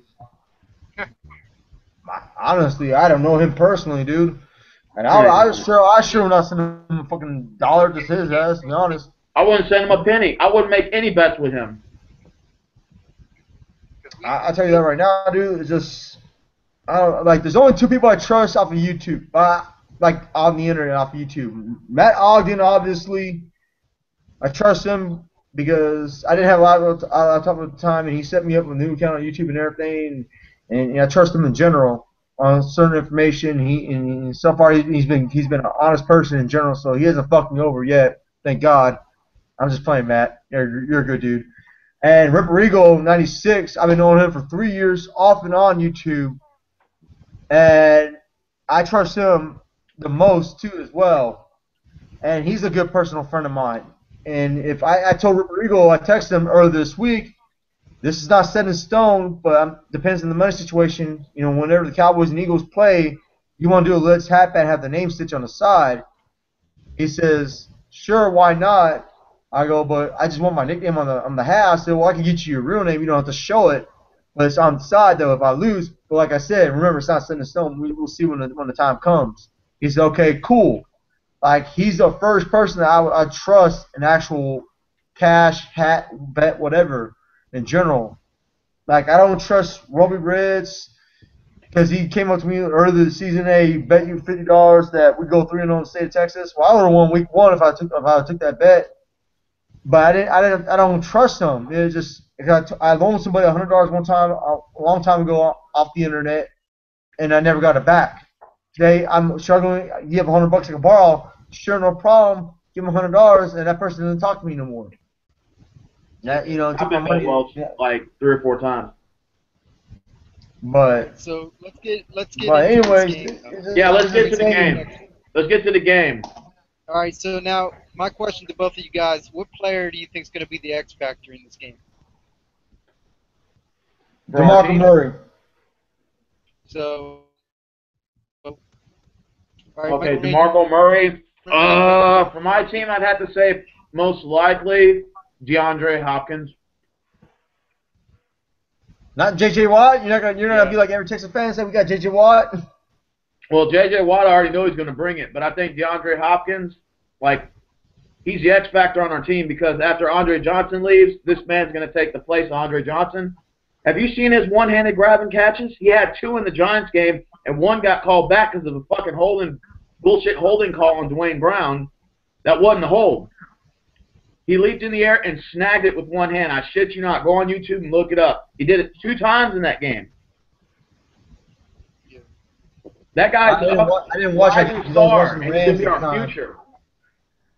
That guy had 100 yards and reception yards in the Giants game, but nobody talked about it because he didn't score a touchdown. It's like that one incident a few years ago when Des Bryant made that one-handed catch on the Giants at home, and that fingertip bullshit line. That shit was so fucking gay. And you Mike Pure's biased bitch ass come on talk shit. Oh no, it's no touchdown. Like, man, shut your bitch ass up, man. You always talk shit about the goddamn Cowboys. Every time I see some other game, you see some people getting away with some bullshit, flags and everything. You'll never say shit. You always cam up your bitch ass up when the Cowboys play. Man, shut your bitch ass up. I hate that motherfucker with a passion, dude. Yeah. Fuck you. And looking at this game, what would be your guys' keys to the game to win this game? No turnovers for us. Turnovers for that motherfucker over there, but no turnovers for us. I would say for the Cowboys is like the best thing for the Cowboys is don't turn the ball over and try to run the ball as much with DeMarco Murray. And then for the Texans, I would say is same thing. I would say defense, they have to step up, and then I think their offense has to step up too. So. Oh yeah. Looking at this game, though, both these teams, they both got to win this because then the next game they're going to be playing a tough team. Yeah. We got the Colts after this week. We got to go to Seattle. Oh fuck, that's gonna be a tough one. Yeah, that's what I said. I mean, we need more than you right now, motherfuckers. It's not going to be easy for one of those teams to fall down to 3-2 because then they got to face a tough team. Then. I honestly, dude. I think I was talking to a lot. I was at Bank of America. Yes, it was a Friday. Yeah, yesterday, Friday morning, and I saw a Texas fan in there, and he was telling me straight up, man. On Bank of America, he said, honestly, we don't stand a chance against you guys because your offensive line looks so fucking beast right now. But he said fucking, but I had the word in it. You can't curse in a public place like that. And we just kept a Ready G conversation. I asked him what do you think is gonna happen this Sunday. I just want your prediction on the game. You know, I'm gonna respect your opinion. I said I'm not gonna try to mess with you like that. He was honestly, we're gonna get our asses kicked. We're gonna lose that game. DeMarco Murray's gonna run over us. Your offensive line is pretty good. Not gonna happen. Have you seen our defensive fucking line? No fucking way. DeMarco Murray's rushing for 100 yards on our defense. I can promise you that. No way. You promised me that? I promise you. DeMarco Murray's not gonna rush for 100 yards on us. Cocaine's a hell of a drug, apparently.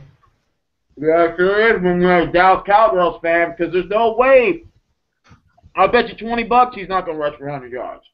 $20? Oh, you're on. You'll be fucking $20 tomorrow. I promise you. He's not going to rush for 100 yards on us. I'm going to use the same $20 to fucking pay for my fucking tab at Buffalo Wild Wings, too. Go ahead. So does it matter if there's any touchdowns then? As long as he rushes for 100 yards, that's all that matters then, Stephen, right? Yeah, if he rushes for 100 yards, I'll give Mike $20. Okay. There you go. And I'm sorry, dude. Rush for 100 but yards, you even $20. Yeah, I'll give him $20. We got J.J. Watt at right end, our nose tackle Ryan Pickett. We got Jared Crike at the left defensive end. Then you got Brooks Reed, Brian Cushion, Justin Tuggle, and if he finds an open spot though, he will rush. He could rush for 100 yards if he finds it open. Nah, ain't happening. I tell you what, Steven. Ain't happening. You know, the more DeMarco Murray gets past the first level, the second level and third level is gonna be pretty much easy for him. I mean, you saw the way the Saints defense is. I think Rob Ryan's a better defense corner than your defense corner, in my personal opinion. Romeo Crennel, he's better than Rob Ryan. Nah, I don't think so, man. Yeah. Rob Ryan is a better defense corner than him in general. I mean, your chances of beating us was Wade Phillips. That was your best chance to beat the Dallas Cowboys was Wade Phillips.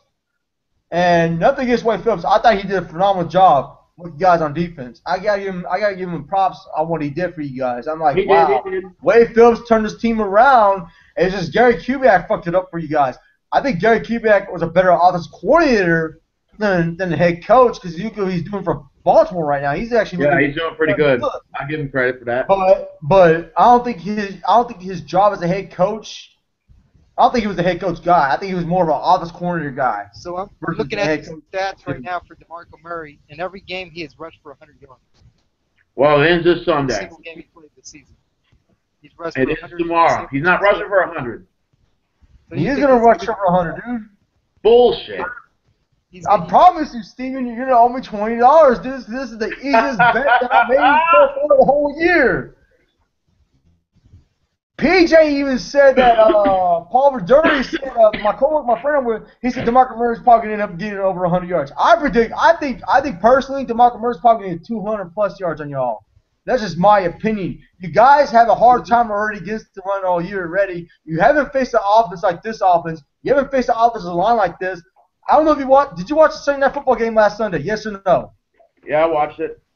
What did Al Michaels and Chris Collinsworth say about our offensive line? What did they say? I don't remember. They said a lot of stuff. They said this is one of the best. Keyword is best of the quote offensive line they ever seen right now in the NFL. Right now. So looking at the stats right now, DeMarco Murray's rushed for over 100 yards. Every 4 straight games he rushed for 100 yards, and Steven thinks that they're gonna end that streak.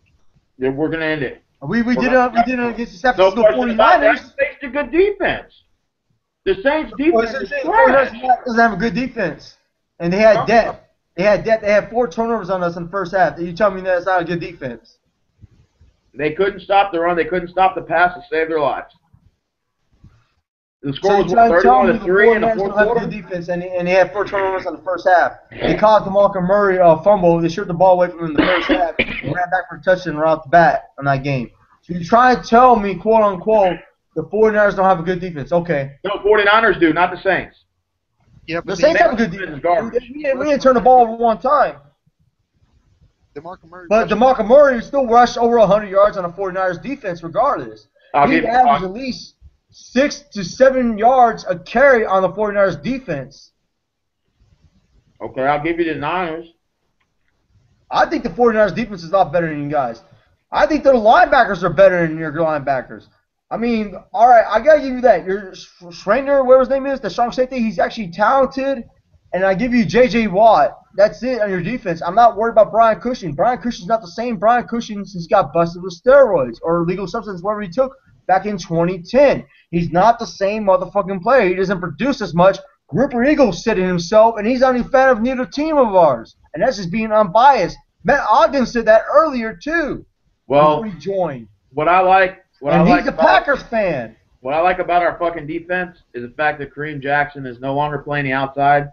He's playing the inside. And we got A.J. Bowie or whatever his name is. I can't say his name correctly, but he's actually proven to be a great cornerback in this league, a great shutdown corner. He's just a little undersized. Kareem's been playing in the middle. He's been doing a lot better at playing in the middle, at playing inside. You think he's a shutdown corner? You think he's better than Darrelle Revis or Richard Sherman? I'm not saying he's up there, but I'm saying he's capable of covering his man on the outside a lot better than Kareem Jackson. Kareem Jackson actually had like 2 interceptions this year playing the inside. So I have a question. Who do you think is going to double cover Dez Bryant? Because I know none of you guys will put man-on-man coverage on Dez Bryant. We're probably going to have to put Jonathan Joseph. Jonathan Joseph, because that's like the only guy that's close to his size. You're not going to double team Dez Bryant, maybe? You don't think your team's going to double cover Dez? I think Jonathan Joseph's pretty decent. I also think we're going to receive some safety help. Either Kareem Jackson's going to help. We might even have DJ Swearinger help, possibly.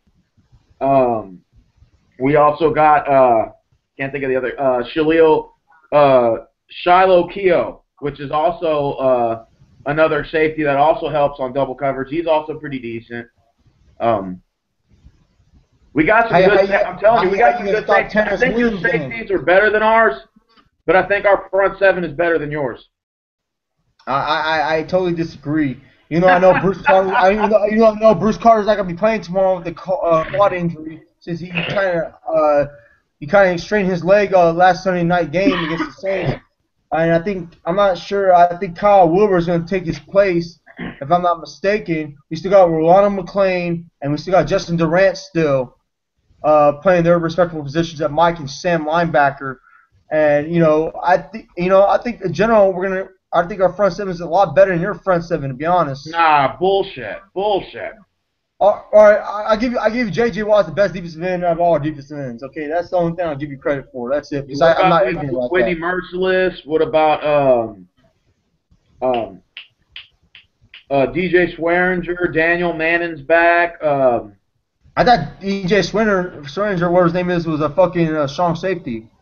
Yeah, no, but I'm just saying in general, like we got a solid defense though. I know, but I'm just telling you, I think our front seven is a lot better than your front seven.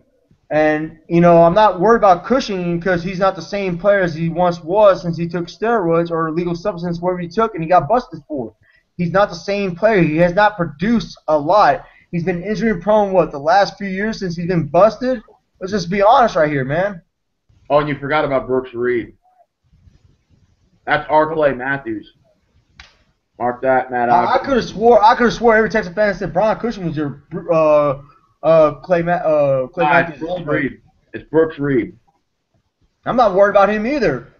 I mean, DeMarco Murray could block him if you try to go for a blitz or whatever too. You see DeMarco Murray make some good blocks last Sunday night.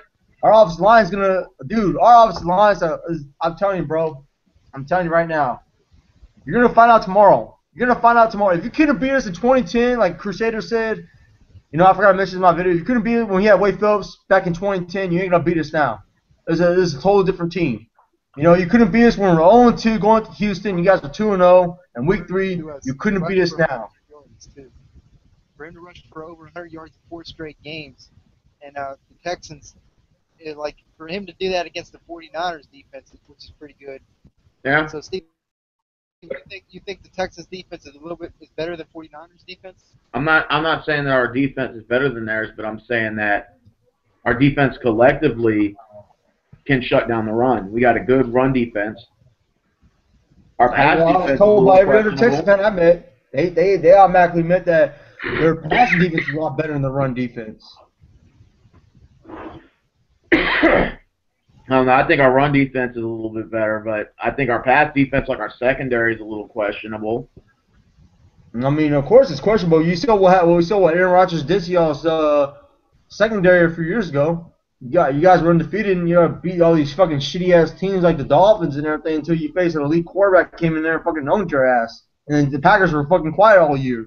Well, we have won our division twice, Ram. We have won in the last 4 years. Oh, wow. 2 division titles. What have you done for me lately, Rand? What have you done for me lately? Yeah, let's. Nothing. He broke what? He broke 0. Zero. Yeah, dude. How many times you beat the Cowboys in the regular season again? Oh yeah, 2002, not 2003. Just remember that. You beat us when we had a drug addict on our team, Quincy Carter. Yeah, that's something to be proud about. Your boy Uncle Simon thought the Texans were in 1999 in his hate week vid. I guess he must have forgotten his football because we didn't come in until 2002, 2003.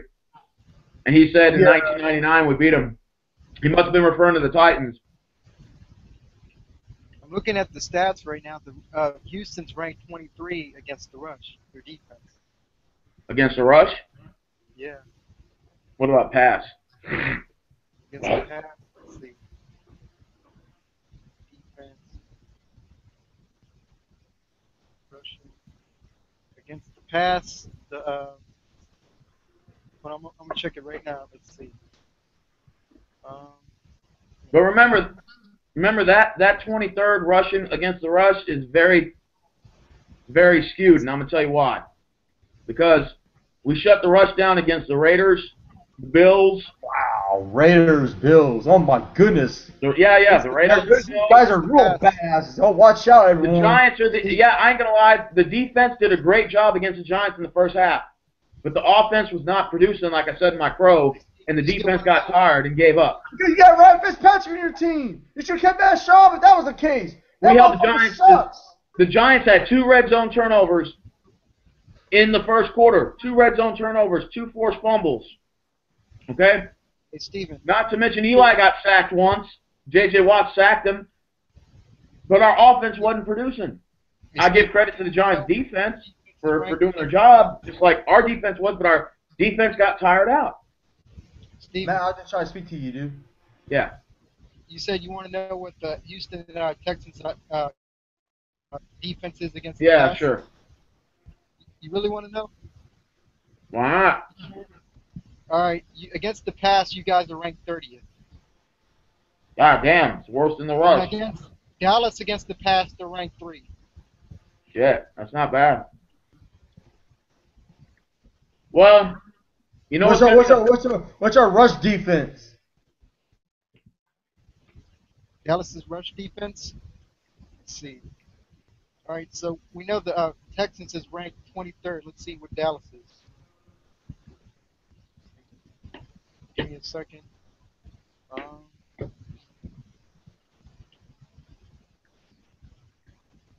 You said against the rush, right? Yes, sir. Dallas is ranked 6th. 6th against the rush. And Arian Foster's not even 100%. He has a hamstring injury. So I mean, I'm not even worried about Arian Foster, to be honest. he will be if I'm not worried about Fitzpatrick. I'll tell you that. We whooped that motherfucker's ass when he played for Buffalo. We beat his ass 44 to where points they put up. It was a low score game for them. It was a high score game for us. Fitzpatrick sucks, dude. That guy's pure fucking trash. He looks like a homeless man with that fucking beard on the feeder of 59 and Murphy Road or whatever, out there and panhandling for change and going across the street to buy beer and shit, dude. That guy's pure shitty garbage. I'm telling you right now, dude. He's not that great. He's ranked 21 in QB rating right now and overall in the NFL. Because I was telling him his stats right now, dude, and Romo's in the top 10 and ranked number 9 in QB rating. And Romo started getting his groove back since his back surgery, dude. Romo was not 100% in week 1. I know we lost. I'm not trying to use that excuse, but he really wasn't 100%. I mean, let's just be honest, Steven. If you had back surgery right now on your back, you think you go up there and perform 100%? And your back is all fused and shit? I don't think so. I don't think anybody in the whole NFL could do that shit. You gotta be one tough son of a bitch to do that shit. I'll tell you that right now. And you've seen Romo play with fractured ribs, punctured lungs, and you see that motherfucker get hit left or right, and he gets up and keeps on playing. That man right there has heart, and he's a leader too. And he tries his hardest. Everyone laughs at him crying, and so because he fucking tries, he puts his heart on the line. He's a team player. He doesn't think about himself. He's a leader. And I'm just letting you know right now, he's gonna outplay Fitzpatrick like he did about 3 years ago, in 2011, when he played the AFC East. And beating E.J. Manuel, dude, by 6 points in the Bills at home on Houston, I predict y'all motherfuckers blow them out by 20 points. That's not impressive, dude. That's a bullshit win for you guys. What we did to the Saints was impressive. The Saints are already considered a playoff fucking team. The only time they did not make the playoffs when Sean Payton came in, when he got suspended for that bounty shit. But since Sean Payton was coaching every year, they made the fucking playoffs. They were consistent, and Drew Brees is an elite quarterback. E.J. Manuel's not. Damn well Eli Manning is, I'll tell you that right now. Eli Manning has more interceptions than any other quarterback in the NFL right now. I'll tell you that right now. If you don't believe me, probably look up the stats and go on NFL.com and calculate all the interceptions total, and you're going to see, well, goddamn. I don't give a fuck about that cup. Put that shit away before I take that cup and burn that son of a bitch in front of your face and make you cry like a little schoolgirl. And on top of that, hold on. Robert Griffin III is shitty. Kirk Cousins is a lot better than him. And let's just be honest, man.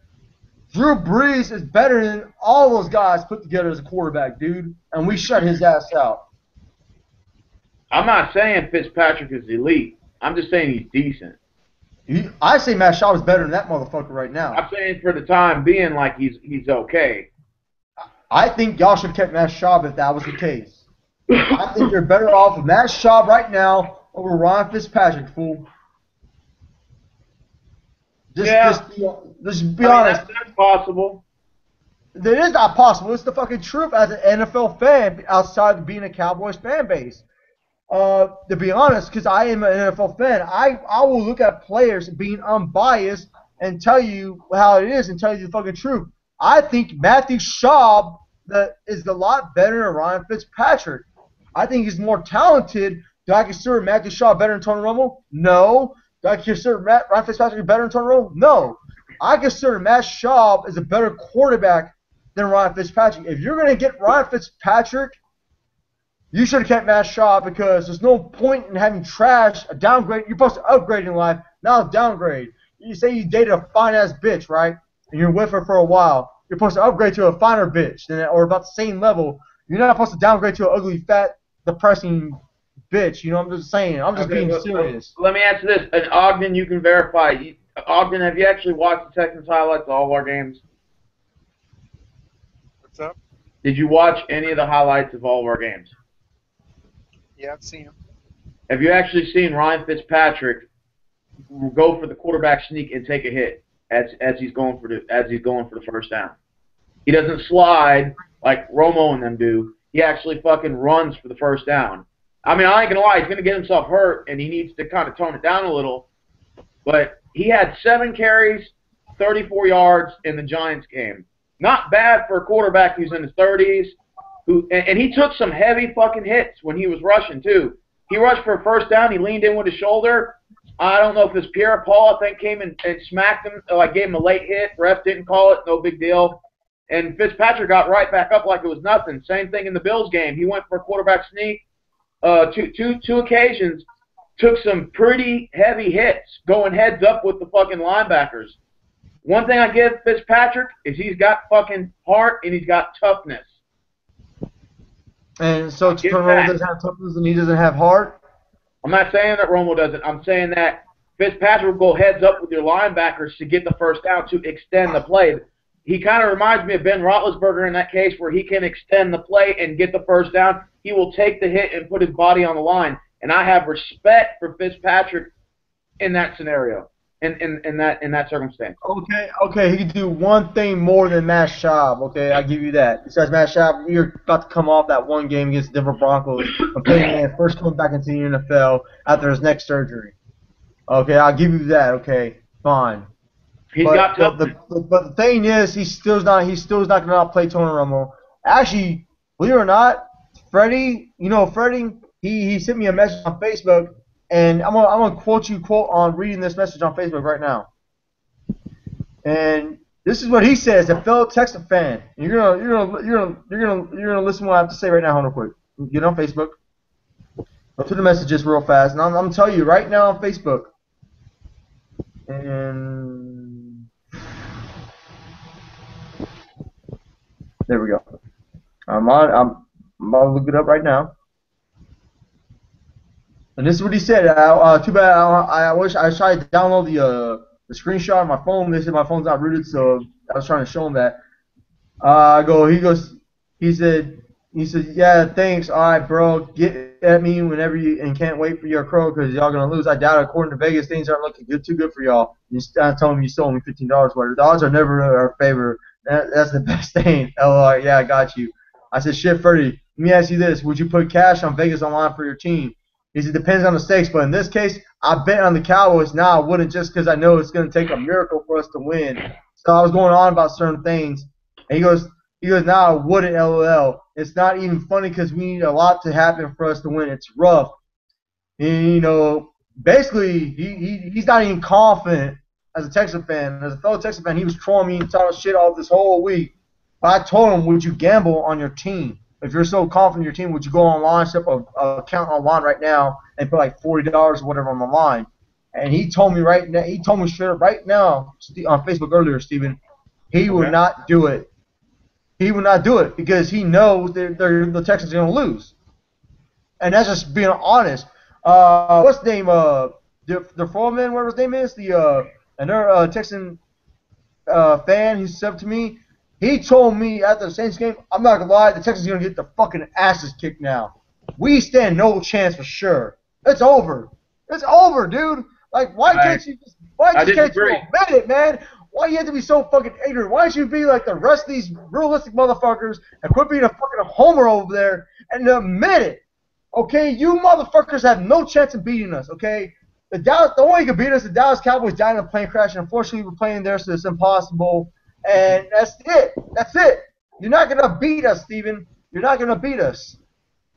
That's it. I mean, you guys are so shitty. We don't even have to show up to play. All you have to do, all you guys will fumble in the end zone and have a fucking safety. We don't have to show up to play, and guess what? We automatically win the game. That's how shitty it is. Bullshit. You guys have beaten nobody. Jacksonville Jaguars are better than the fucking Raiders. They have not won a game all year. Oh my God, dude! You haven't beat nobody really good, dude. The Vegas even consider you guys one of the worst teams right now with 3 wins. Nah, I disagree with that one. Well, obviously you're a fucking homer still. And you say we have an okay offensive line. You say we have an okay offensive line. Fuck out of here, dude. Of all the people that knows about sports, dude, who love sports with a passion about football and basketball, I know you don't know shit about baseball. That's your brother right there. And I damn well don't know about basketball and baseball. That's like I said, your brother knows shitload about baseball, to be honest. And while my football knowledge is on point, you should know the Dallas Cowboys have a great offensive line. You have one of the best offensive line. Even Stephen A. Smith crowed to us first take on that Monday morning after the Saints game. He said, them boys are for real. Okay, them boys are for real. Your offensive line is better than ours. I'll admit that. I know that for a fact. Every time I talk to a Texas fan, I think Joseph Tinney, he mentioned his video, like when he made those 4 videos, whatever, before he did his introduction video, which I like, by the way. I gotta give Joseph Tinney respect. He seems like a real cool, reasonable guy in real life. Yeah, he is. I got much respect for him. Even though I don't like his team, he don't like my team, whatever, but I respect him as an individual. He mentioned in his video, certain players in his offensive line don't seem that good to him. And I always hear you Texan fans bitch about your offensive line. Oh my God, this guy sucks. This guy sucks. Well, yeah, we got a couple Pro Bowlers on our offensive line, cool. But man, just certain things that I just hear nothing about bitching about your offensive line. The offensive line, like my favorite offensive player is Chris Myers at center, and then our left tackle Dwayne Brown. Even though he's had about 4 penalties for holding this year. And then we got Ben Jones at left guard, and he's like a rookie. We just drafted him this year, so I can't really comment too much on a rookie. But my main concern is our right guard and our right tackle, and that's Brandon Brooks and Derek Newton. And so I have a question with you about our offensive line. Tyrone Smith, our left tackle, and he signed a $110 million contract deal, and he renewed his contract with the Dallas Cowboys. And he's considered one of the best offensive left tackles in the league right now. He has not allowed a sack all year on the season. So Romo didn't get sacked once this year? No, not from. Tyrone Smith did not allow a player to get past him in order to get a sack. That's what I'm trying to get at. So if J.J. Watt get across from him, I think Tyrone Smith could hold his own one-on-one. So are they going to put Tyrone Smith on Watts? Well, if they line J.J. Watt, I know J.J. Watt can play on both sides of the ball. He can play left end, defensive end, and he can play right defensive end. Depends where they put him. So if you're Vegas, but I think Tyrone Smith is a one-on-one matchup. Wait, what were you saying, Ogden? I said if you're Vegas right now, who should you bet on? If you want to win some money, who should you bet on? The Dallas Cowboys or the Houston Texans? You mean in terms of who's going to win the game or the score? If you want to win money and you're betting on a game, who should you bet on? The Cowboys to win it, or you should bet on the Texans? Who should you bet on if you want to win money? I'll let Michael answer that first. I'll bet on the Dallas Cowboys. All right, so I'm not gonna make a ridiculous bet. I'll just put $40 on the line and that'd be it. I'm not good at the point spread thing. That's the only thing I'm not good at is the point spread, the little squares. I'm not really good at that, but I can tell you who's gonna win the games.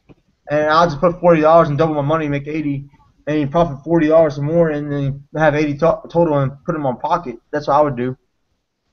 Yeah. I tell you that. I tell you, Steven. I tell you that right now, Steven. I know you for a fact. You would not put $40 on the Texans right now, dude. If you're in Vegas, if you do, you got some balls, and you're probably like a 3-1 underdog or some shit. If you do win, you're probably gonna get like $120 total. But if you do lose, you just lose $40. You've seen all the bets I've already made online, right? Frank Rambler, I got a gambler, I think his name. Yeah. I know you made a half bet. Black bet. You got back with my bet. I bet you. This is the bet I proposed in my video. A $1 bill, just a $1 bill, okay? Simple $1 bill, okay? You're like, ooh, $1. Now hear me out. Since we've been good friends for about 10 years, over 10 years or so. Okay, so what's the bet? A $1 bill between me and you. And loser has assigned your name with the score on it, with each team's score, and that's it. And you keep it as a keepsake. You can take it, laminate it, and put it on the wall or frame it, whatever, dude. Okay, so you're saying a $1 bet and the loser does what? No, you take a $1 bill, a George Washington. Okay. You sign the George Washington with your name on it. The loser does. Then you write down the score. Write down Cowboys this, Texans that, and that's it. And you keep it as a keepsake. As you know, that means something since we're really good friends. All right, that's a fair bet. Because I mean that's why I made my bet proposal. I'm like, well, damn, dude, like, why didn't you get back to me on that? You know, I was actually kind of disappointed during this hate week. How you're disappointed, man? I mean, I was pretty fucking disappointed. pissed off that I actually own Joseph Tinney off my fucking video. No, that's not what I'm pissed about. I'm pissed about my fan base not showing up for this hate week. That's what bothered me the most. Ray Marciru, or whatever his name is, he told me he's not part of the TTC. He does his own little thing. I told him, well, that's fine. You don't have to be part of the TTC and make videos, dude. That's cool. If you want to make videos for your own team and do your own little click on the side, you know, do your own little thing. I mean, no one's gonna fucking force you to join the TTC. Oh, not him. I'm talking about like Travis, Alicia. Ray. Where is Alicia at? She always has an obsession with me, dude. She always mentions me in her fucking video. Every fucking video I watch. Last time I talked to Alicia was like when Tyson came out with that video of me and her, and she was crying on the phone because Tyson put her face on that girl and had me. And I told her it was like, I tried to explain to her like what it was, like what the TTC was, but she thought like he was really like coming at her sideways. So she, you know, she was a rookie. She didn't know. She didn't understand. She started crying on the phone. When Tyson heard about it, he started laughing. And that was it. And you never seen her ever again. She's talking about her friend died or something, and I'll be working on Sundays and as a server, and that was it. And Yeah, that was the last time I seen a video of her, and that was it. And she always talking. She talking about me some more. Oh, like, damn, this girl really has a crush on me. Too bad she don't live in Houston. I bet she should try to harass me to date her. Yeah, she's actually from Tomball, believe it or not. And Curtis has joined. she was supposed to come visit, and she never came. So, Curtis, all right, what's your next question? What's up, guys? How you doing? me and him have a TTC face-off between the Texans and the Cowboys. And the cow fags, the cow turds. Fuck your Texans, man. Your motherfuckers lose this Sunday. You know what's going to be beautiful You guys about stand no fucking tomorrow? chance against us. Hey, Rand, you know what's going to be beautiful about tomorrow? See, here's What? the thing. And Cowboys Blog mentioned this in his video. He said that I'm the only fan in my fan base that's like TTC, YouTube, consistent videos. But here's the beautiful part about that.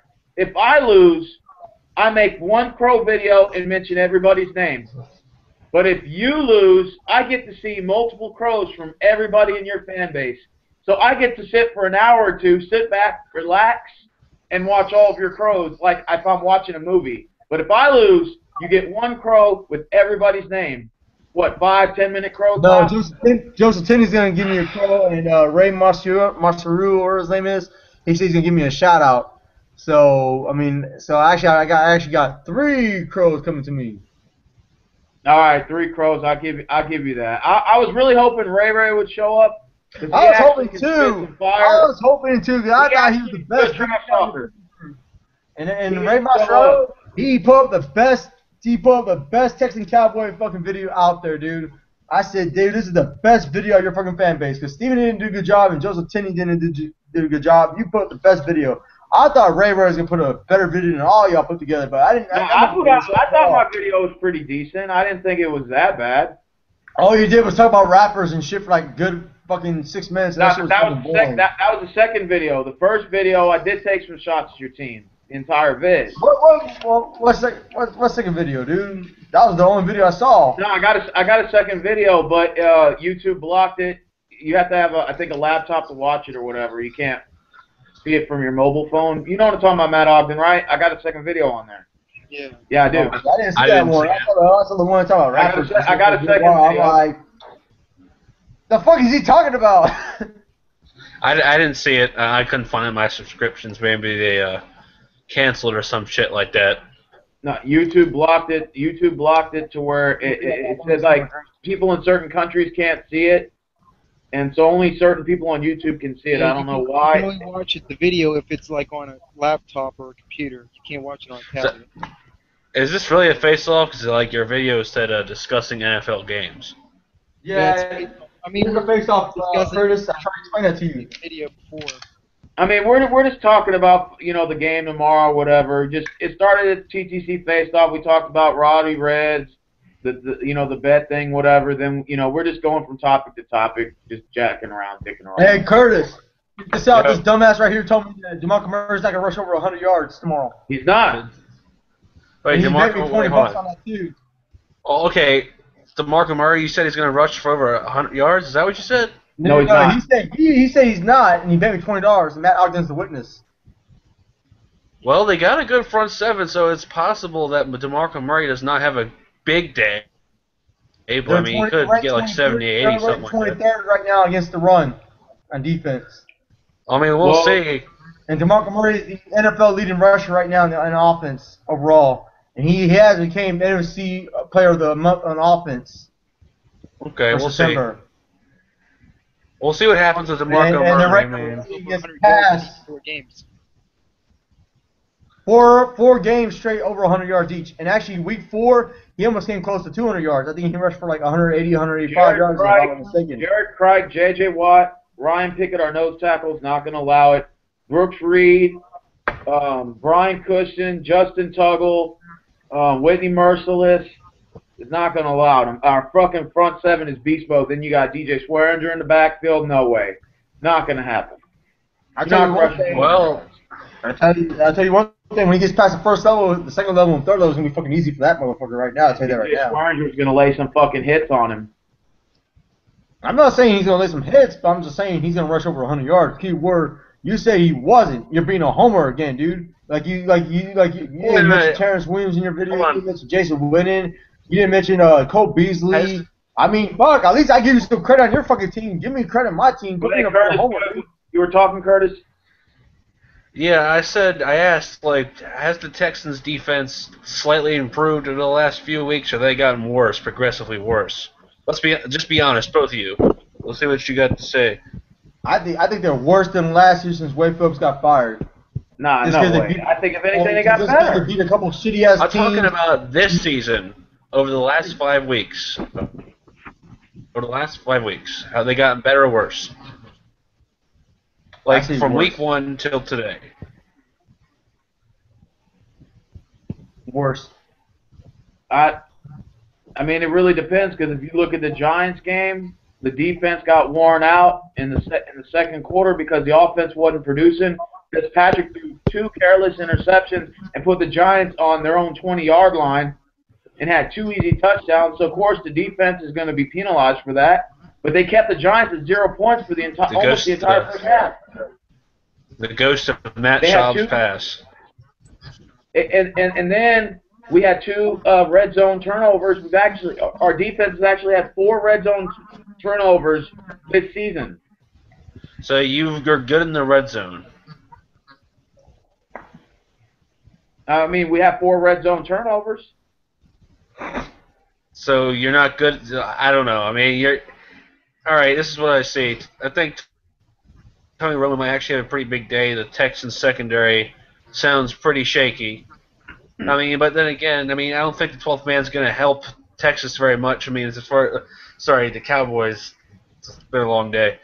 And just because last time I saw the Cowboys play fucking 49ers invaded fucking your fucking stadium to shit. So I mean, I don't think it's going to be much of a defensive game. All the fucking Fairweather bandwagon fans who are season ticket holders sold their tickets to those motherfuckers. That's why they did what they did. That actually have friends went to that game from Houston, and they said, "God damn, man, there's a lot of y'all today. Where's everyone at? Oh yeah, your season ticket holders sold us the tickets." Houston's going to win, I think, because I think J.J. Watt's going to really get pressure on Tony Romo, and he's not good when under pressure. Curtis, He's you're so not. confident right now. Why don't you put some money on Vegas right now if you're so confident that Houston's going to win? Dude, I don't got no money. I'm driving somebody from Pittsburgh to Baltimore for $400. So I got to do that shit like. Oh, you're doing that tomorrow for? So I'm not Beasley gonna. Ravens? Yeah. How'd Yeah, you know? he posted on YouTube posted on Facebook all the time. I need a ride. All right, real quick. If you had money right now, would you really gamble on that? No way, Would you dude. gamble Fuck, on- dude, fuck gambling. Gambling's stupid. I don't do that shit. I mean, You didn't answer my question, though. You didn't answer my question. If you had the cash right now, if you had the extra cash right now, would you put your money on the Texans right now over the Cowboys? yeah, absolutely. Yeah, definitely. You're a homer, dude. You're a homer. You know that, How right? am I a homer? Hold on. How am I a homer? I Because live you're in Maryland. Fitzpatrick's dumb ass is ranked number 21 right now at the NFL in QB rating, and Romo's in the top 10 at number 9. Hold on now. How am I a homer when I'm a Baltimore Raven fan and an Oil fan? I think you're talking to the wrong dude. You should be talking to the dude whose face is actually on the camera looking at you with this funny look calling you a dumbass. Hey, Rand, let me put it like this. Dude, not even my division rivals believe the Texans will beat the Cowboys. I don't think the Giants will. No one in our division is going to believe that the Texans The will beat thing the is, Cowboys. Honestly, The I mean, Texans let's be have a honest. defense. I'm sure Giants fans will think that the Cowboys are going to whoop the Texans' ass. I'm sure Redskins fans think, oh shit, the Texans can get their ass kicked. And damn well the Eagle fans, I know for a fact, including Ripper Eagle, he automatically knows that the Texans are going to get their ass whooped by the fucking Dallas Cowboys. Okay, let me Hold on. reiterate. Go ahead, Curtis. Okay, first of all, one thing that I have to say is if you're so confident, why are you sitting here yelling on the camera? Because generally people who do that are the most afraid. Secondly, you got no afraid. defense. I'm not Houston afraid. has a defense. Steve, you go ahead. All right. The thing is, Brand, if I remember correctly, your Cowboys fan base was cheering for the Washington Redskins in Week 1 to beat my Texans, right? While y'all were getting ass raped by the 49ers fan base, y'all actually were putting my name in y'all's mouth in the comment section saying, you know, oh, the Texans cuts this, y'all are going to win. Y'all were almost cheerleading for the Redskins during their own hate week. And it was just, I was flabbergasted by the comments I was seeing by all you Cowboys fans. Even your trolls were like, oh, man, you're going to get pros, man. That was a good one, man. Yay. I'm like, wow, you know, you're getting ass raped by the Niners during your hate week, and you can't even focus on your own hate week. Instead, you got to put my name in your mouth and focus on my hate week. And then we ended up beating the Redskins. Yeah, but you beat RG3. You didn't face Kirk Cousins, though. Kirk Cousins is clearly a better quarterback than RG3. And my old man even thinks that if Kirk Cousins would have started Week 1 instead of RG3, Kirk Cousins would have won that game for the Redskins. All right, hold on. This is off Vegas, okay? Since the Cowboys are at home and seem to be clicking in every facet of the game, they enter this matchup as a 7-point favorites. The O/U is situated at 47.56% of the action is of Thursday, leaning toward the over. The figures to be high-scoring affair and will test both sides. Test both defenses. SB Nation's panel of the experts had the Cowboys coming out on top by a margin of 5-2 ratio. If history is any indicator, Dallas has a slight edge because of its 2-1 head-to-head record in all-time series. In those contests, they have averaged 23.67 points against Houston's 12.67. You know, this is off of Vegas, dude, and I'm just telling you right now, dude. Hey, we were Vegas odds to beat the Ravens last year in Baltimore. We were 2-0, or was that the year before? And we lost. Yeah, it was last year. And remember, Vegas odds had us to beat the Ravens, if I was correct. and we got our ass kicked 34-9. that game. Dude, I knew you guys were not gonna win that game. Oh yeah. We started. That was that loss literally started the epic crow like bonanza of Stephen Rose. I'm sorry, bro. I'm still laughing at that shit. I thought I had the Texans beating the fucking Rams. I said, you know what? These guys should beat the Rams. We beat the Rams. The Rams fucking suck, and they got blown up by the Rams. 35 points. They stuck our horn up our ass and made us squeal like fucking bitches. That's you, Steve Rose. If I remember correctly, Keyshawn Martin fumbled the ball on the kickoff to open the second half, and he fumbled the ball in the end zone. Then he picked it up and tried to run it out and fumbled it again. And the Rams recovered it and scored a touchdown. Then shot those like a pick six. And then we also had a fumble. Arian Foster had one fumble, and the Rams blew us out.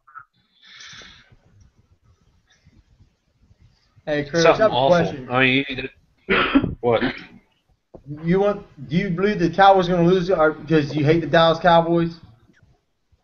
I have no problem against the Dallas Cowboys at all. Trust me, I don't. I mean, I don't understand why everyone. It's kind of funny when I look on Facebook how many people hate your fucking team to death. I mean, they kind of compare you guys to Steeler fans. A lot of Cowboy fans like talk about the '90s and the '70s, and it's kind of fucking annoying. But they're not as bad as Steeler fans. They're not as bad as Boston Sox fans. I mean, surprisingly, who don't have a lot of success, they talk shit tons about success. So let's just put it this way. I'm picking against your team because I just feel the Texans are a better team than the Dallas Cowboys at this very moment. So I have a question. Who did the Texans really beat the whole year? All right, so who they beat? Redskins. Stephen Rose, give me a good list here. What'd you all beat? The Raiders and the Bills. The Bills have a really good front seven. They got a pretty good defense. So I mean, I wouldn't discount the Texans. I mean, the Bills are kind of a semi-good team right now. So I wouldn't exactly put the Texans down. But at the same time, let's remember the Cowboys have almost no defense. Literally a trash bag defense. Nothing. Oh, really? I mean, trash bag defense, huh? And you sure about that? I'm positive that the Cowboys' defense is terrible. Come on now, it's horrible. No, but you sure about that? You want to see the reason why we lost against the 49ers because we have 4 turnovers in the first half. In the second half, the 49ers did not put no offensive points up at all. And what happened? Kaepernick did not do shit. What caused those turnovers? How did Tony Romo get those fucking? How did the 49ers cause those turnovers? Pressure. J.J. Watt can create pressure. As Stephen Rose said, if they get pressure on Tony Romo, then the Houston Texans, they can definitely win this game. Almost I didn't certainly say it was I said 27-24. Here's the thing, Curtis. Tyrone Smith has not allowed anybody to get by him for a sack the whole season. The Dallas Cowboys have one of the best offensive line in the league. According to Chris Collinsworth and Al Michaels, according to Stephen A. Smith and Skip Bayless. You know, the list goes on. All right, I'm gonna tell you something right now. You think this is our defense, right? I believe this is our defense right here. If I'm not, let me click on the defense part right here. So I'm on info.com on my phone, and I'm gonna tell you something right now. Give me a second. As far as Stephanie Smith and Skip Dumbass is concerned, all right, Skip Bayless picked the Patriots in 2012 to go 15-1, and their only loss goes at Tim Tebow. I do not take him seriously anymore after that comment. I just can't do it. I remember that. I can't do it. I just can't do it anymore. I can't do it at all. And then he tried to. Oh man, I can't do it. I just can't do it. All right, right now we have in rushing yards we have the 14th. We have the 14th ranked defense in rushing yards, and we had 26 against the passing yards right now.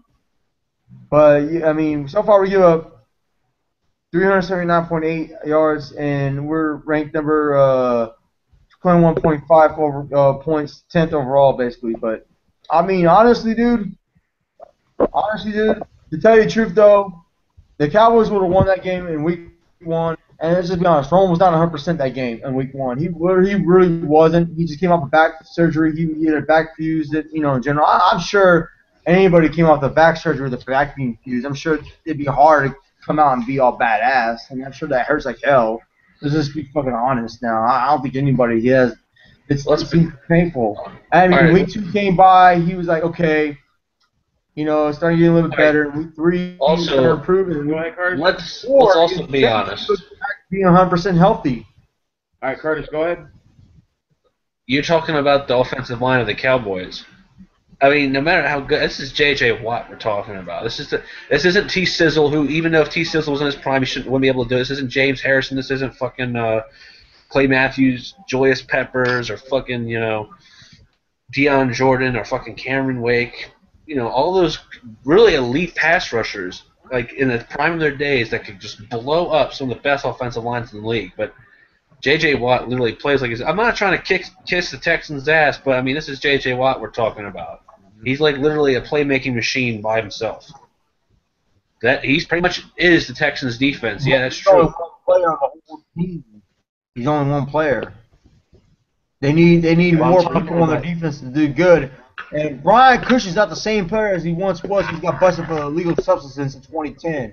I'm sorry, but that guy sucks now. He's trash. No, I don't think he's trash. I just think he's just, he hasn't had a breakout season. It's only 4 games into the year. Now, Tony Romo is probably going to shred the fucking Texans secondary. So, yeah, he's going to do that. I mean, but at home, I mean, you still got Des Bryant, who's probably going to tear him a new asshole.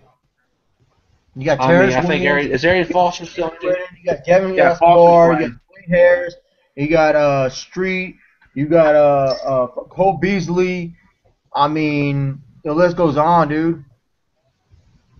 I already told you earlier what concerns me is my main concern. I think the defense can pretty much compete with your offense. I think my offensive line is mainly like Brandon Brooks and Derek Newton have been known to. I've seen teams literally blitz on their side, and those guys can't cover. Chris Myers is a decent center. Ben Jones, our left guard, he's okay. Dwayne Brown, like I said, he's had 4 holding penalties this year, but other than that, he's pretty decent. I'm just wondering which Ryan Fitzpatrick am I going to see? Am I going to see the one in the Giants game where he's throwing careless picks or he's throwing careless passes? Or am I going to see the one where he's actually poised, being able to sustain the pressure due to the offensive line being able to block, giving him time to get to the open receivers like Andre Johnson, DeAndre Hopkins, Devire Posey, list goes on and on. That's just my main concern. Which Fitzpatrick are we going to see tomorrow on the offensive side of the I ball? guarantee you it's going to be the same Fitzpatrick 3 years ago when he whooped his fucking ass when he's played for the Bills. I'll tell you that right now.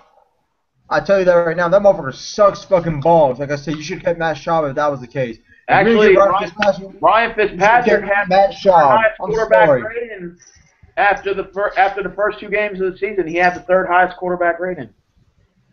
Fitzpatrick sucks, dude. Better not go down to Arlington, Steve. Michael Ram might actually fucking shoot you. Or some other fucking Cowboys fan. Everyone's fucking mad. I know Yeah, Stephen Rose on a personal level, dude. I went to high school with the dude. No, wait, oh, no. I'm not saying that Ryan Fitzpatrick is a great quarterback. I said he's decent, and he's got toughness. Have you seen him extend the play? Have you seen him take hits? That Giants game when Pierre-Paul laid him out, I thought they were going to call a stretcher. He actually took the hit. He went in for the first down. He doesn't slide for it like most of these pussy-ass quarterbacks do. He actually went heads up and leaned in with the shoulder, took the fucking hit. I thought he was out for the season. But he got back up surprisingly, and he did that in the Buffalo Bills game twice. 7 carries for 34 yards in the Giants game. Not bad for a white quarterback who can't run the ball, and takes legit hits. He has toughness, and he's good at extending the play, and that's what I give him respect for.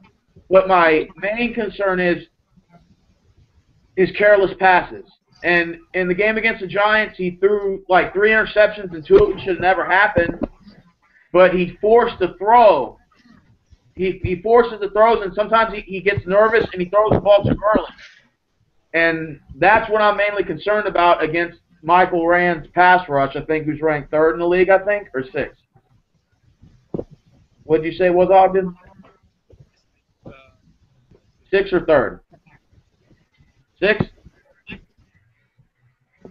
I can't hear him. But 3rd. Okay, 3rd in the league. That's my main concern. Fitzpatrick, is he going to get enough time in the pocket to be able to get to the open receiver? That's going to be like my main concern going into tomorrow's game. They shouldn't have never signed Ryan Fitzpatrick in the first place.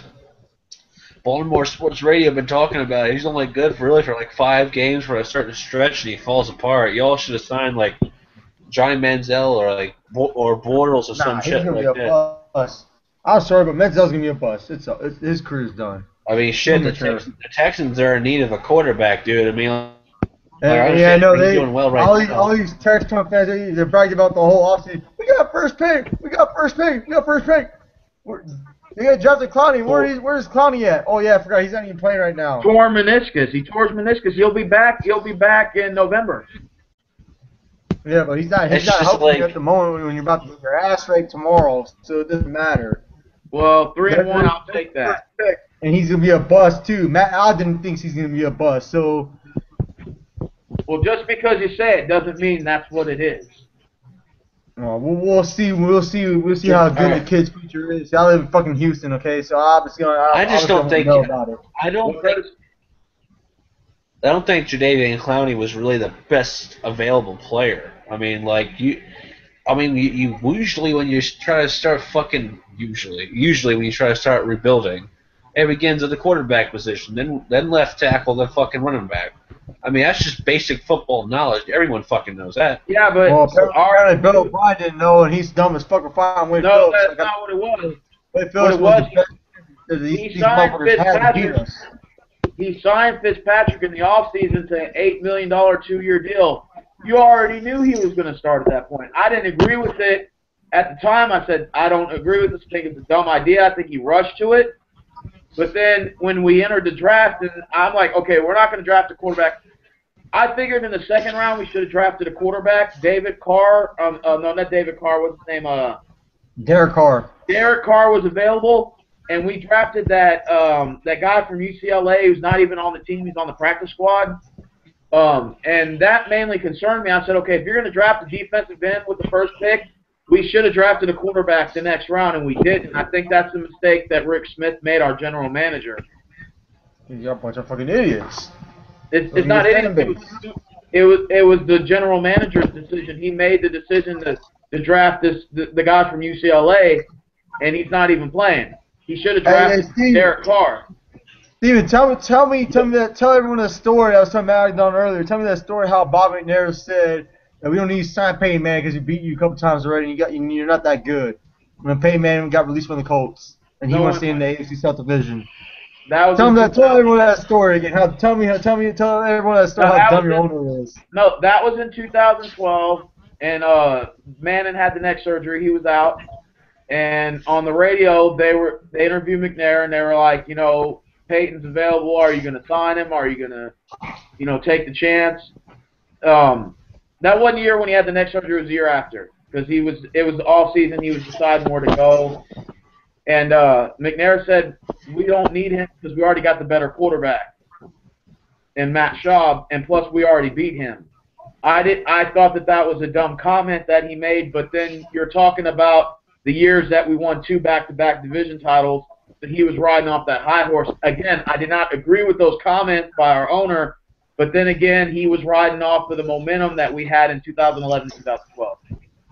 And how did you win the division in 2011? Because the Colts were irrelevant at the time. They had no quarterback. They had no Peyton Manning at the time. He was out through the whole year. Well, the first year we won. He beat Andrew Luck's rookie year. But Andrew Luck came in sophomore year. He took that. What the Colts ended up doing was fish slapping you motherfuckers to the side as usual. I said, no, bitch, we run this shit again.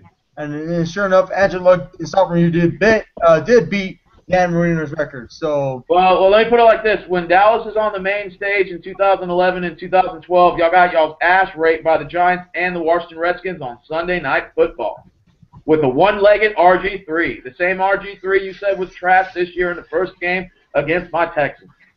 yeah, he's not the same Yeah. player as he was 2 years ago. I'll tell you that right now. He's not the same motherfucking player. I think he's gonna turn into a bust.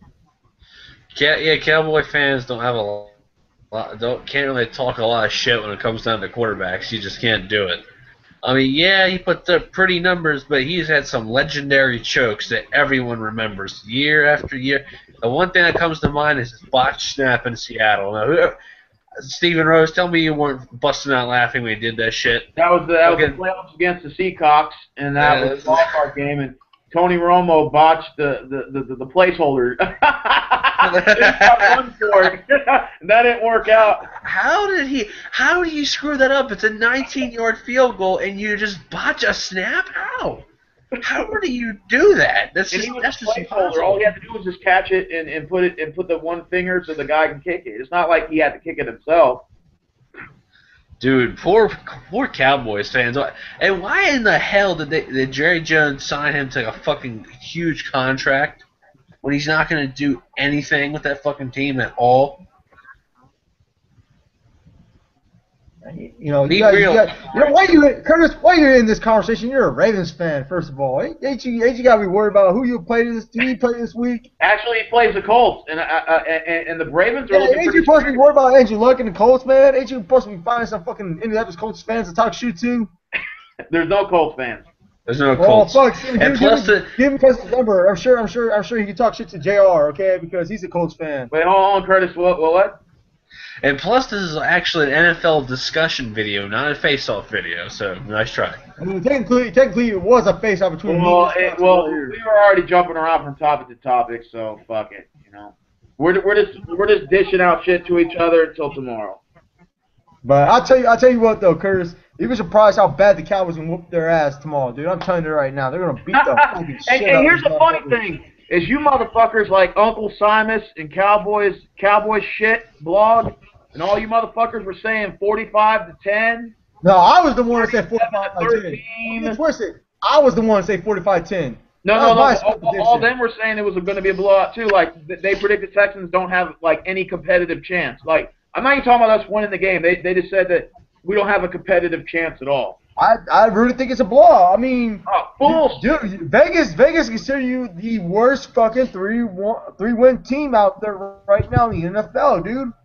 You had no fucking chance in hell against the Dallas Cowboys. So let me ask you this. This ain't your 2002 Madden game, Steven, on the 64, okay? Which is very outdated that you brag about a lot, okay? I mean, what Madden game we were in? 25 or some shit? You know, Madden 25, Madden 14, some stupid shit like that. Actually, and let's just be honest, man. This is not Madden, okay? This is real life, okay? This ain't the Matrix thing. This is real life situations, okay?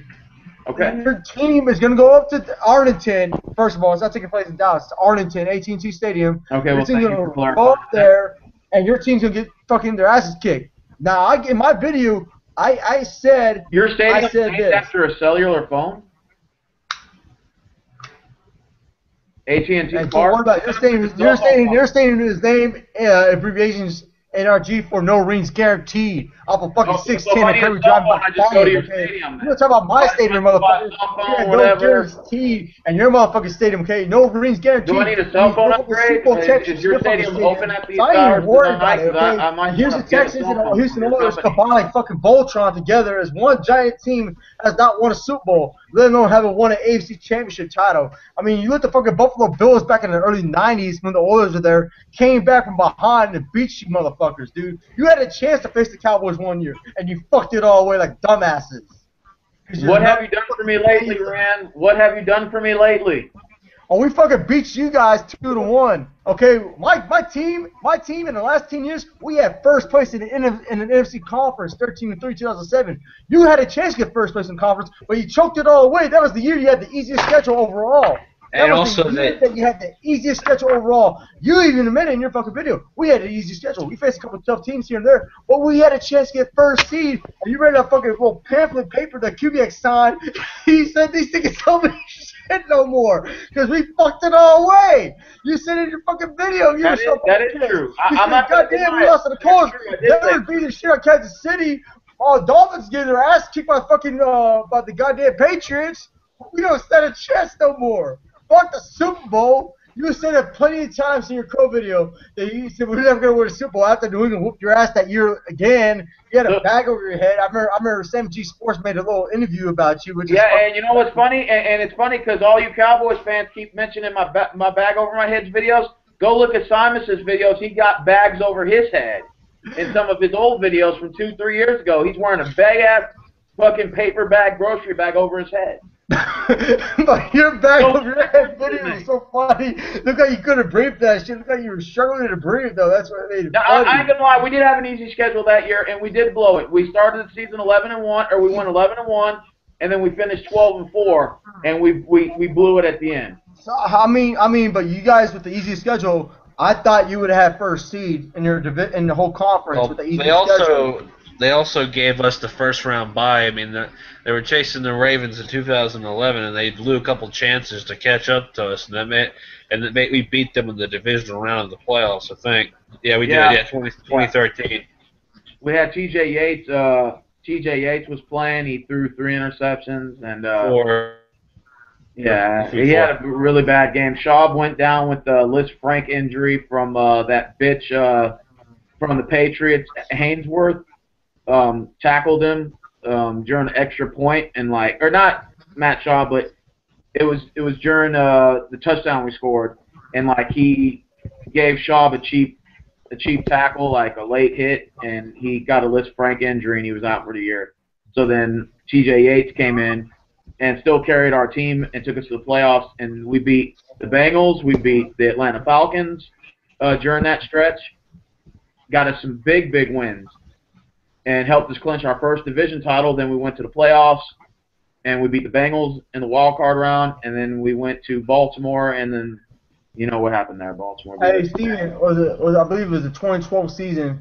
You know, it's funny how you beat the Bengals in the playoffs that year too. But you know, the Cowboys had team death on our hands. We had injuries up the ass, and that was the year when Romo threw those interceptions, and that was the year when Romo lost against the Washington Redskins. Against the one-legged RG3 for the division title, but we went to Cincinnati. Everyone thought the Dallas Cowboys were going to lose against the Bengals, and we, with all the injuries and the teammate depth on our hands and in general, when Romo threw those picks, we came out there and we surprised everyone. We shocked the world. We beat Cincinnati. So you tell me you have a healthy reception of Brian Cushing did not play that year. He was out injured for the whole year. Exception of Brian Cushing, you had a hard time beating the Bengals in the playoffs. We beat the same team with a bunch of injuries, a bunch of motherfucking injuries. Romo threw all those interceptions throughout the whole year, and you tell me you have a hard time beating them at home, but we in there barely beat them at home. We have less talent than you guys had at the time, and you know what's the difference? I think we did better than y'all versus what y'all did to them in your home stadium. This is my opinion. So beating the Bengals twice back-to-back years is something that's not impressive. That's like going to McDonald's and get a Happy Meal and say, oh, look, guys, I got a free Happy Meal toy. Look at me. I'm bragging about it. Woo, look at me. I feel so fucking special. That's what it basically boils down to. Beating the Bengals back-to-back years is not impressive. Once you beat someone like the Saints, elite quarterback status with Drew Brees, or the Green Bay Packers, oh, I'm sorry, I forgot Aaron Rodgers exposed your shitty-ass secondary already. Or, I ain't gonna lie, a few years back, I'm not gonna lie, you did beat New England one time in Houston, okay? I give you props on that. But New England owns you guys most of the times. And to be honest, let's just be honest, New England owned y'all most of the times, all right? They beat you twice. They embarrassed you twice in the same year. The fucking 49ers embarrassed you. The Rams embarrassed you. The Ravens. The Broncos embarrassed you. Let's just be honest. You guys got blown up by the Dallas Cowboys the last 2 times in the regular season you played us.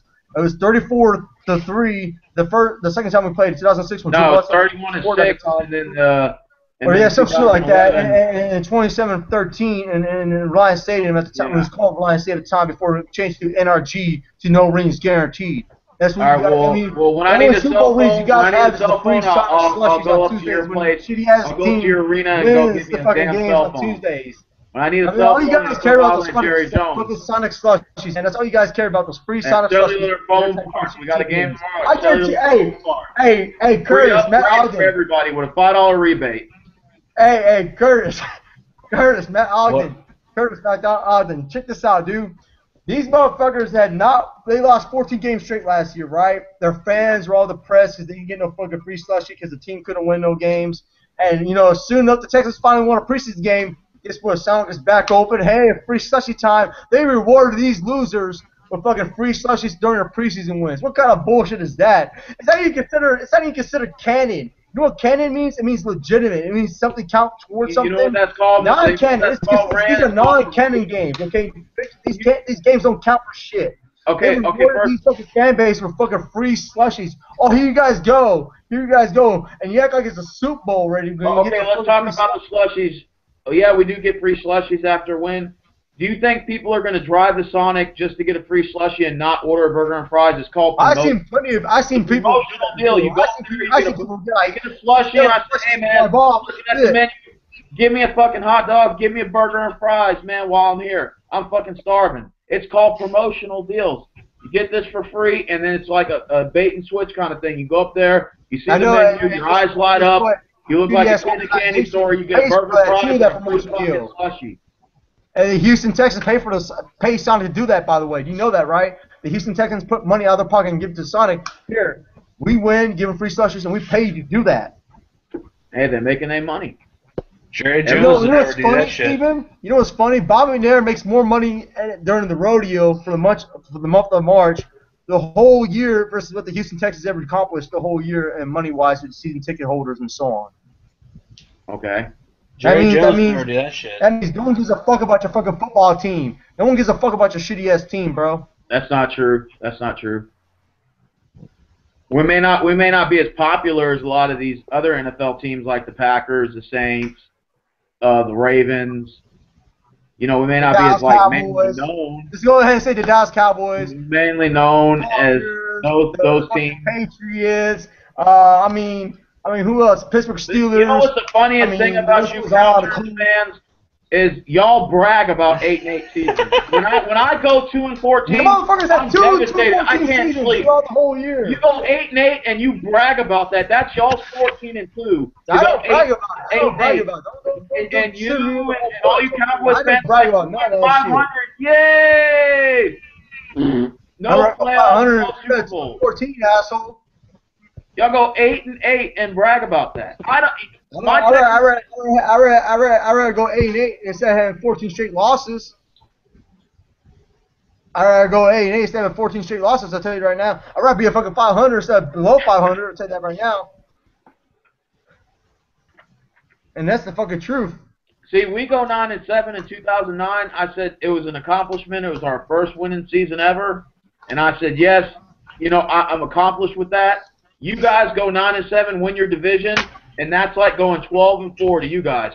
Y'all can win y'all shitty division, going 8-8. You got beat by the fucking Giants by 16 points. No. What I'm saying is, in that division, you can go 8-8 like the New York Giants and win a Super Bowl. I wish I could do that in my NFC South. The Colts go 12-4 almost every year, and the year we went 12-4, the Colts went 2-14 that season.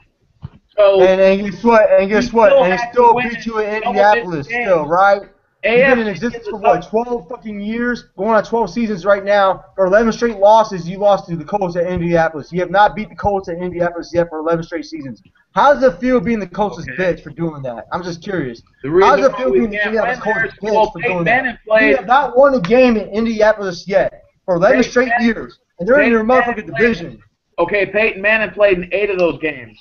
So there's your answer for 8 of those games. That 1 year that he didn't play, that's how much he didn't play, and guess what? They still owned you in their own house. Yeah, that's because they called some bogus penalty on J.J. Watts, and they called another one on Brian Cushing for some late hit that wasn't even true. It was 2 bogus flag calls on that final drive, and they should never fucking won that game. That was luck. Then last year, I ain't gonna lie, Andrew Luck decimated us, but shit, we lost 14 in a row. Anybody could have beaten us. Anybody could have beaten us. Including the fucking St. Louis Rams, who the Cowboys destroyed that same year last year. And they fucking destroyed you guys. St. Louis Rams almost beat y'all 2 weeks ago. I remember when Shaw got hurt last year against the Rams. The highest quarterback rated, he had fucking like 30 fantasy points that week on your defense. The rest of the bandwagon hoppers that you mentioned that we have bandwagon hoppers. The rest of these bandwagon hoppers were cheering for Matt Schaub. Oh, he got hurt. And TJ Yates throws a pick six right off the bat, dude. Okay, when y'all played I predicted you guys what would was win your that game. excuse You guys for being let me down down, dude. 21-0 to the St. Louis Rams with a third-string quarterback 2 weeks ago? What was your excuse for that? Guess what? We didn't have Rolando McClain, and we didn't have Justin Rant that game. Against the third-string quarterback? The Dallas Cowboys? Are you shitting me? Kyle Lawrence pitching as linebacker as well. So our linebacker position right now is actually considered depleted just about. That third-string quarterback threw for almost 300 yards on you guys. That's unbelievable. We still won, dude. It don't matter. We still won. The thing is, the depleted linebackers position. But that superb defense did really good against your third-string quarterback, right? Against the third-string. I'll tell you what, Austin Davis is better than Fitzpatrick right now. I'll tell you that right now. Bullshit. I believe Austin Davis is actually probably more tired than him right now. He's not better than Austin Davis. Austin Davis is not better than Fitzpatrick. Look this shit up right now, Steven. Because I know Fitzpatrick's ranked number 21 right now in the QB rating. Yeah, so out of 32 quarterbacks, that's 21, right? So he's not the worst quarterback. He's better than 11 other quarterbacks. Well, he's better than Tom Brady right now because Tom Brady fucking sucks at the moment. Steve, come on, don't be settling for that shit. Come on, you telling me you're willing to settle for 21st? Because he's a fucking Texan fan. But I didn't say he was the worst. I didn't say he was the worst quarterback. I said that he's still better than 11 other quarterbacks. He's saying he's the worst.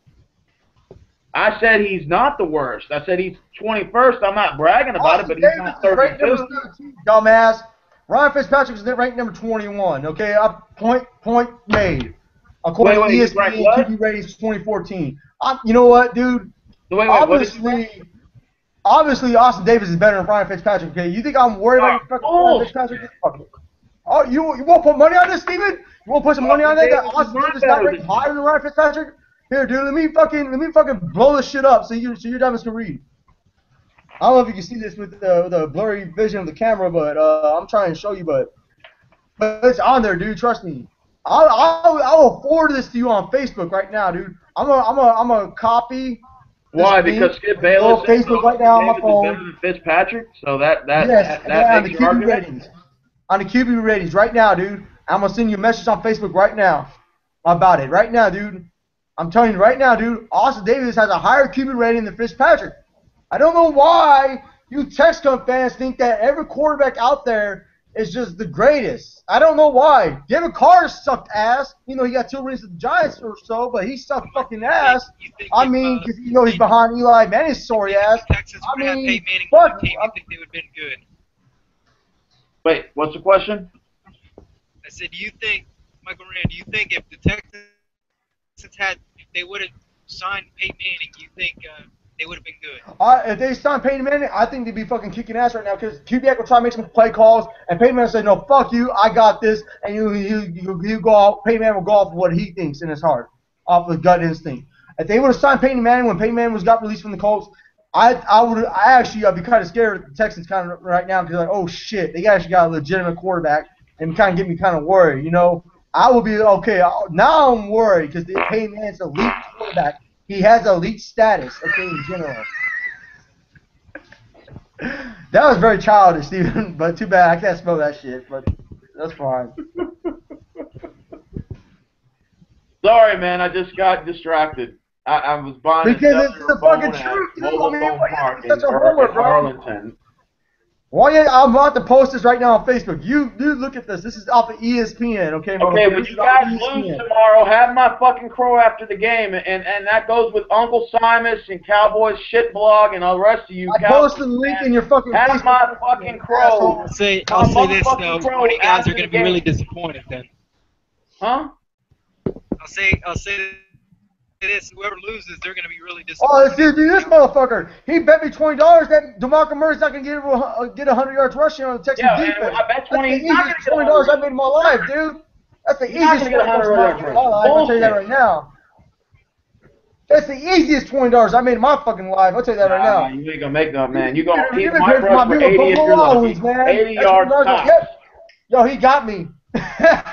Okay, so then DeMarco Murray's gonna have to run on one side of the field because Watt's gonna be on the other side. So that means you're gonna have to keep running to that one side. Watt's gonna be on one side. DeMarco Murray is faster than Watt. Let's be honest. He's gonna have to run to the other side. Now, DeMarco Murray's gonna outrun Watt. One side of the field the entire Watt's game. not faster than DeMarco Murray. I'm sorry, but you make it seem like Watt's gonna be everywhere. You think it's like this is like Naruto, the anime or manga, where he's gonna create a bunch of shadow clones, whatever himself. He'd be all around the field in general. He's gonna tackle DeMarco Murray. Let's be honest. That fictional shit's not gonna happen. Okay, stop thinking J.J. Watt's gonna be everywhere at the same time on the fucking field. He's a beast player.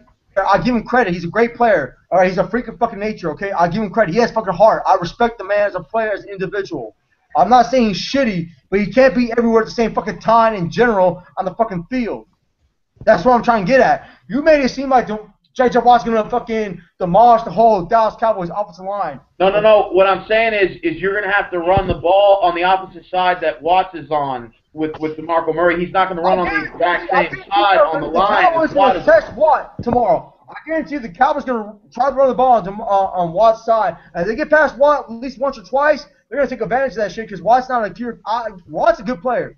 I told you at very best in my video how the game is. He's probably gonna have 2 sacks at the very best. Okay, I'm not gonna be ignorant like that. He's probably gonna have 2 sacks at the very best. I'm gonna give him his credit already as a talented player. I'm not a homer like you, Steven, who says we have an okay offensive line. We all we have is Des Bryant and just basically that's it. I actually give you credit on your team already. You have a better number 1 receiver than Andre Johnson and Des Bryant. I think Andre Johnson's a better wide receiver than number 1 receiver than Des Bryant. I think Calvin Johnson's better than both of them put together, in my opinion. I agree with that. I said DeAndre Hopkins is a good player as well, but I said Terrence Williams is better than DeAndre Hopkins in general. You're going to find out about Terrence Williams. All you motherfucking haters don't know shit about Terrence Williams until you fucking play against him. Terrence Williams had a breakout game against the fucking Saints. I'm telling you right now, Terrence Williams is better. Fucking Jason Witten is better than Garrett Graham, okay? Garrett Graham. You're not a little schoolgirl over there wrong, dude. Stop being immature, man. Be a grown-ass man. Accurate. All right, let's put it like this. You know what the Roby Reds did? Yeah, that's what I was doing, yeah. I'm telling you right now, Steven, you had no chance in hell. Not anybody who's commenting right now below this video, this live stream. I guarantee you. You know what's funny? You know what's funny? For as much credit as he said he's giving my team, he's calling the score 45-10. What kind of fucking credit is that? Who would you put your money on? What kind of credit is that? I'm gonna put my money on what kind of credit is that? You're saying 45-10.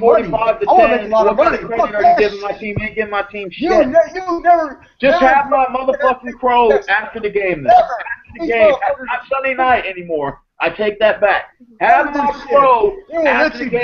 You, Uncle Simon, Cal Shitblog, and the rest of you motherfucking cow turds. Have my motherfucking crow after the game. Right after the game. 2 seconds. Have my crow. Turn on your computers. Turn on the headset. And appreciate the gas money. Fuck, you're on your own. You gotta find your own ride home. I'm leaving you at Buffalo Wild Wings. Fuck this shit. Fuck everyone. You're gonna make a crow at Buffalo Wild Wings. You're going to have your crow at Buffalo Wild Wings, and Uncle Simus is going to have to make his crow with all them damn white girls in the club, and he's got to fucking crow to me too. I'm gonna record your ass personally on my phone or whatever. I said, "This is Dude, I already got one live. I'm gonna record in camera in front of me. Here. On my channel, then I'm gonna do my own separate victory lap, and I say, "Sorry, motherfuckers. You know, you ain't gonna get your Tex Cup free slushy this Tuesday, you bitches. You're not gonna get your 50% off Papa John pizza the next day when you all motherfuckers lose. You're not gonna get 2 free tacos from Jack in the Box or whatever the deal is, and get 2 touchdowns. I promise you that much. Or your combo, whatever. I don't know, dude. You have some dumbass promotions, dude. I don't give a fuck, dude. Fuck you, motherfuckers, dude. All okay, you say 45-10. That's it. 45-10. You're going to win this game. You don't care about none of that shit, dude. You don't care about none of that shit. You're saying you're going to win 45-10. Is that correct? I'm still going out by my predictions, dude. Vegas predicted 31-17 on y'all. Okay, well, what did you predict? I predict 45-10. I'm still going off my predictions. You're absolutely crazy. I hope to God we blow the fuck out of you. I hope it's like that fucking Atlanta Falcons and a Tampa Bay Buccaneers beat down, except 10 times worse. Obviously, I give you more credit when I said the score was 27-24. I said Houston was going to win 27-24. Hey, Just have my crow ready. You, Death Uncle Simon's cow shit blog, and T-Spence, all you motherfuckers. Dude, that should be All so of you. funny. Have my I'm gonna go to work. I'm gonna go to work. The ready whole on Cowboys fan, Sunday the whole Texas fan after the base game is there. over. I'll be happy as Have my fuck, dude. crow ready. I'm gonna be, oh man, dude, 5 this is like minutes. Christmas to The me. TTC I rules can't say stand your 5 minutes. fan base, bro. Have I my can't fucking stand you crow motherfuckers. Dude. I ready. live in this fucking god awful city. Now I'm just playing. It's not god awful, but I live in this awful. Hey man, y'all got I live in this Ebola up in this fucking Dallas right now, awful man. fan I'm base. concerned about my player safety at this point. You got over 100 people in Dallas that have Ebola virus at this point on CNN. I'm concerned for my players, like I said in the second video. I'm concerned. The game is in Arlington, dumbass. It's not taking place in Dallas. I told you that plenty of times. The game is in Arlington. It has nothing to do with Dallas. Dallas is a totally separate thing. You guys can't even provide safety for my players, let alone even play this game. I am calling this game off. I do not want to play this game for the safety of my players and the fan base that has to travel up there. We're about to fucking fist that fucking asshole, dude. No limitation. I'm just telling you, dude. We're gonna fucking pound the run in. We're gonna shove the ball right down your motherfucker's throat. I predict you're gonna get maybe 80 yards. You're gonna get 80 yards. You're not gonna get 100 yards. Real all year. Let's just get fucking honest. Man, dude, I'm telling you, I'm not even worried about Ryan Fitzpatrick, man. You guys should have kept Matt Schaub if this was the case. You should have kept Matt Schaub. You had a chance to keep Matt Schaub over Ryan Fitzpatrick, dude. I'm not worried about your fucking Ryan Fitzpatrick, dude. I'm not worried about a guy who's ranked number fucking 21 out of every one of the QB ratings right now, dude. I'm not worried about a guy who's ranked number 21 right now, where Romo's ranked in the top 10 at number 9. I'm not worried about him. Our defensive line is going to your offensive line like a hot knife through butter, fool. Well, when we win the game, you ain't going to be able to finish your food. And then just give me my motherfucking crow right after the game. Not even Sunday night. Not Sunday night. And that goes for the rest of you Cowboys fans who are watching this shit. As a man of my word, as your best friend I've been over about 10 plus years in person from high school, I'll tell you what, dude. If I lose, I give my crow. I give you my crow right there, humbly, no excuses as usual. Admit that I'm wrong. Admit that I was wrong. Not a minute. Motherfucker, you better get out tonight. You better pray to Jesus or whoever you believe in right now. Get on your fucking knees tonight, like, dear Jesus, dear baby Jesus, please, Lord God, I pray right now the Texans will win. I beat them damn Dallas Cowboys. We'll win this game. I pray right now, God be like this. Shut the fuck up, it ain't gonna happen, bitch. 27-24. I given your team credit to say the score was going to be by 3. T-Spence said, "Oh, you don't have a lot of confidence in your team." I said, "No, I think your game's going to be close." I have a Texcom fan friend of mine, been known since 2004. He sent me a message earlier on Facebook. He says, "Dude, I will not go to Vegas right now and put money on my fucking Texans." I was fucking with you the whole week. I have no confidence. I will put money on the Dallas Cowboys if I do that right now. It would take a miracle for us to win. Just have my crow ready after the game. Just have my fucking crow ready. He said, honestly, right now, it's not a bad idea. I'm thinking about putting money on the Dallas Cowboys right now. That's what he told me on Facebook. And he's a diehard Texas fan. I remember meeting him for the first time in 2004. He had a fucking David Carr jersey on and everything. So you can tell he's not a fucking bandwagon fuck in general. So, you know who Freddie is. Is there like a comment section where people like that are just watching this video can Yeah, dude, I see like 24 comments already commenting on this fucking video already, man. Alright, where are they at? I don't see them. Well, you can't probably do it right now, dude. But well, why is it you can do it but I can't? No, it shows. No, you don't get to see the comments. It shows the notification on the right hand side in the top corner, where it says live. And if you pay attention, if you use those two eyes that God gave you, look, see, there's another one. Chat, 25 new messages. I don't see it at all. Well, because it says group chat, but I don't know if that counts. I'm sure it counts, dude. It does. Yeah, but I don't see anybody else other than us commenting. I've basically been like joking about you guys throughout the whole comment section. I don't give a fuck, man. They can say what they want, man. I guarantee you, none of these guys will put their money on the Texans right now. I guarantee you they'll not go online right now and put like $40 cash or $20 cash or whatever cash they want to put. Okay. $50 with T-Spence. I got a hat and that's fine. That's fine. I got more than that on the line, Steven. I got a hat with Nat Beverly. You know him. Okay, I got a hat with Rambler. I got Sammy G. I got $240 cash on the line. I mean, the loser has to represent the other team for the rest of the year, the winning team for the rest of the year. I got Travis Belt. Loser has to come up on burn one team of their one item of their team, burn like basically loser has to come up, burn one team of their item or the winning loser team's item basically, and give a crow video right there and say my team, the loser team is the winning team's bitch. You know, I got a lot on the line, Steven, more than $50, dude. I got more on the line than you do. Dude, I got 4 or 5 bets. The reason why I have more on the line than you is I have faith in my team, and most of these bets actually took place last year, motherfucker. Yeah, and I got bets on the line. I got 4 or 5 bets too. But not as much as I do. Not as much. I have more at stake than $50, dude, or whatever. How much money you have on the line? Well, be prepared to lose it tomorrow because we're gonna win the game. Just have my motherfucking crow ready. You're not gonna win the game, dude. Like, dude, it's not gonna happen, bro. It's not gonna fucking happen. The only you can win the game, you come out there with the AK-47, assassinate the whole Dallas Cowboys squad, and everyone's dead. Win tomorrow. And basically, oh, the You guys Cowboys will be crowing to me. It's gonna be beautiful. Game. All you And that's the motherfuckers only are gonna be guys gonna beautiful crowing. You're gonna eat all your words and you're gonna have to fucking crow to me, and that's the beautiful Steve, thing. shut the fuck up, dude. You're gonna be fucking wearing a fucking bag over your head, dude, cursing and screaming No, tomorrow I'm night. not gonna wear a bag over my head. Videos, going back to Have you little seen rant my bag this videos. Dude, Like, it's God damn three- motherfucking cow, that's Dude, Cowboys. it's fucking 3-1. What are you talking about? Why am I gonna make a rant at 3-1? Oh wow. Who did you guys beat again? Oh yeah, EJ Manuel. Oh, wow. Oh, y'all beat a About 6 depleted Saints points. defense, a shitty ass Saints defense.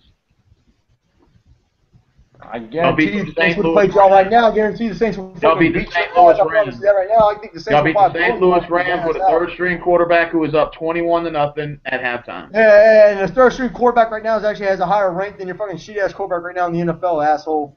Keep talking. Okay, well, And that's just what you because he has a imagine. higher rank does not mean Actual he's better. stats. Dude, Hey, nothing, dude.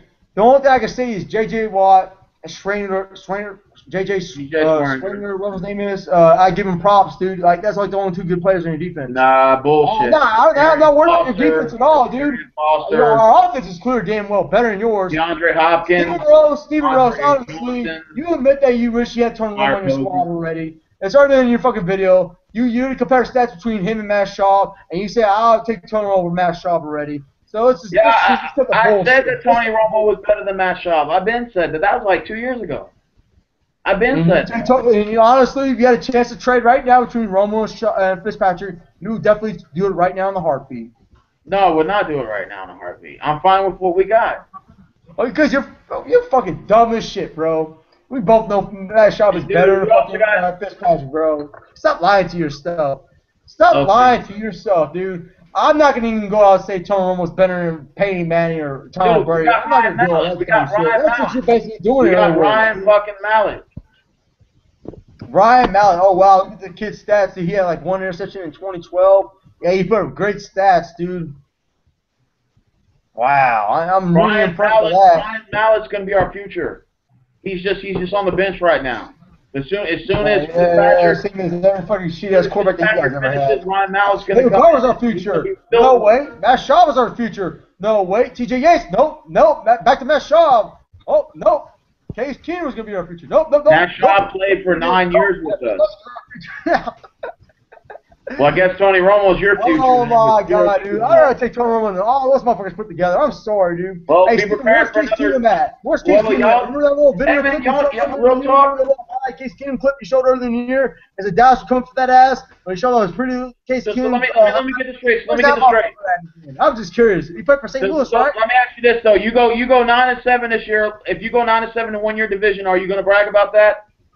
I'm gonna let you answer that. I'm not gonna brag about none of that, dude. I guarantee you that the Cowboys and the Texans in the same division. I guarantee we shoot you on the Cowboys blog will brag about that.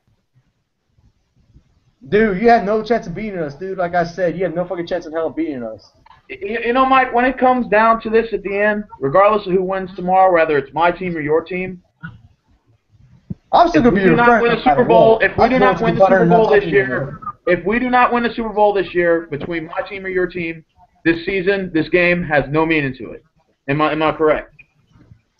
Oh, it's a lot of meaning to it. It's such your fan base for the rest of the year for the most part. No, and then they're going to talk to you more the next 3-4 years. At the next time we play, and then we win the Super Bowl. The season means nothing.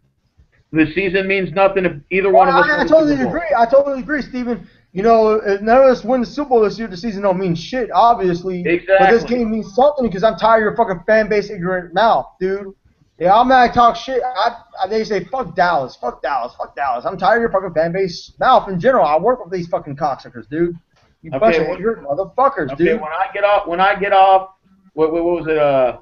In the 2011 or 2010 game when we played the last time, I went to the parking lot, and you guys were in the parking lot dancing to see stupid dance songs today. And I know you have I nothing to do wasn't with there. that. I was going to the game, but I had to work. That shit pissed me off. I held a grudge ever since.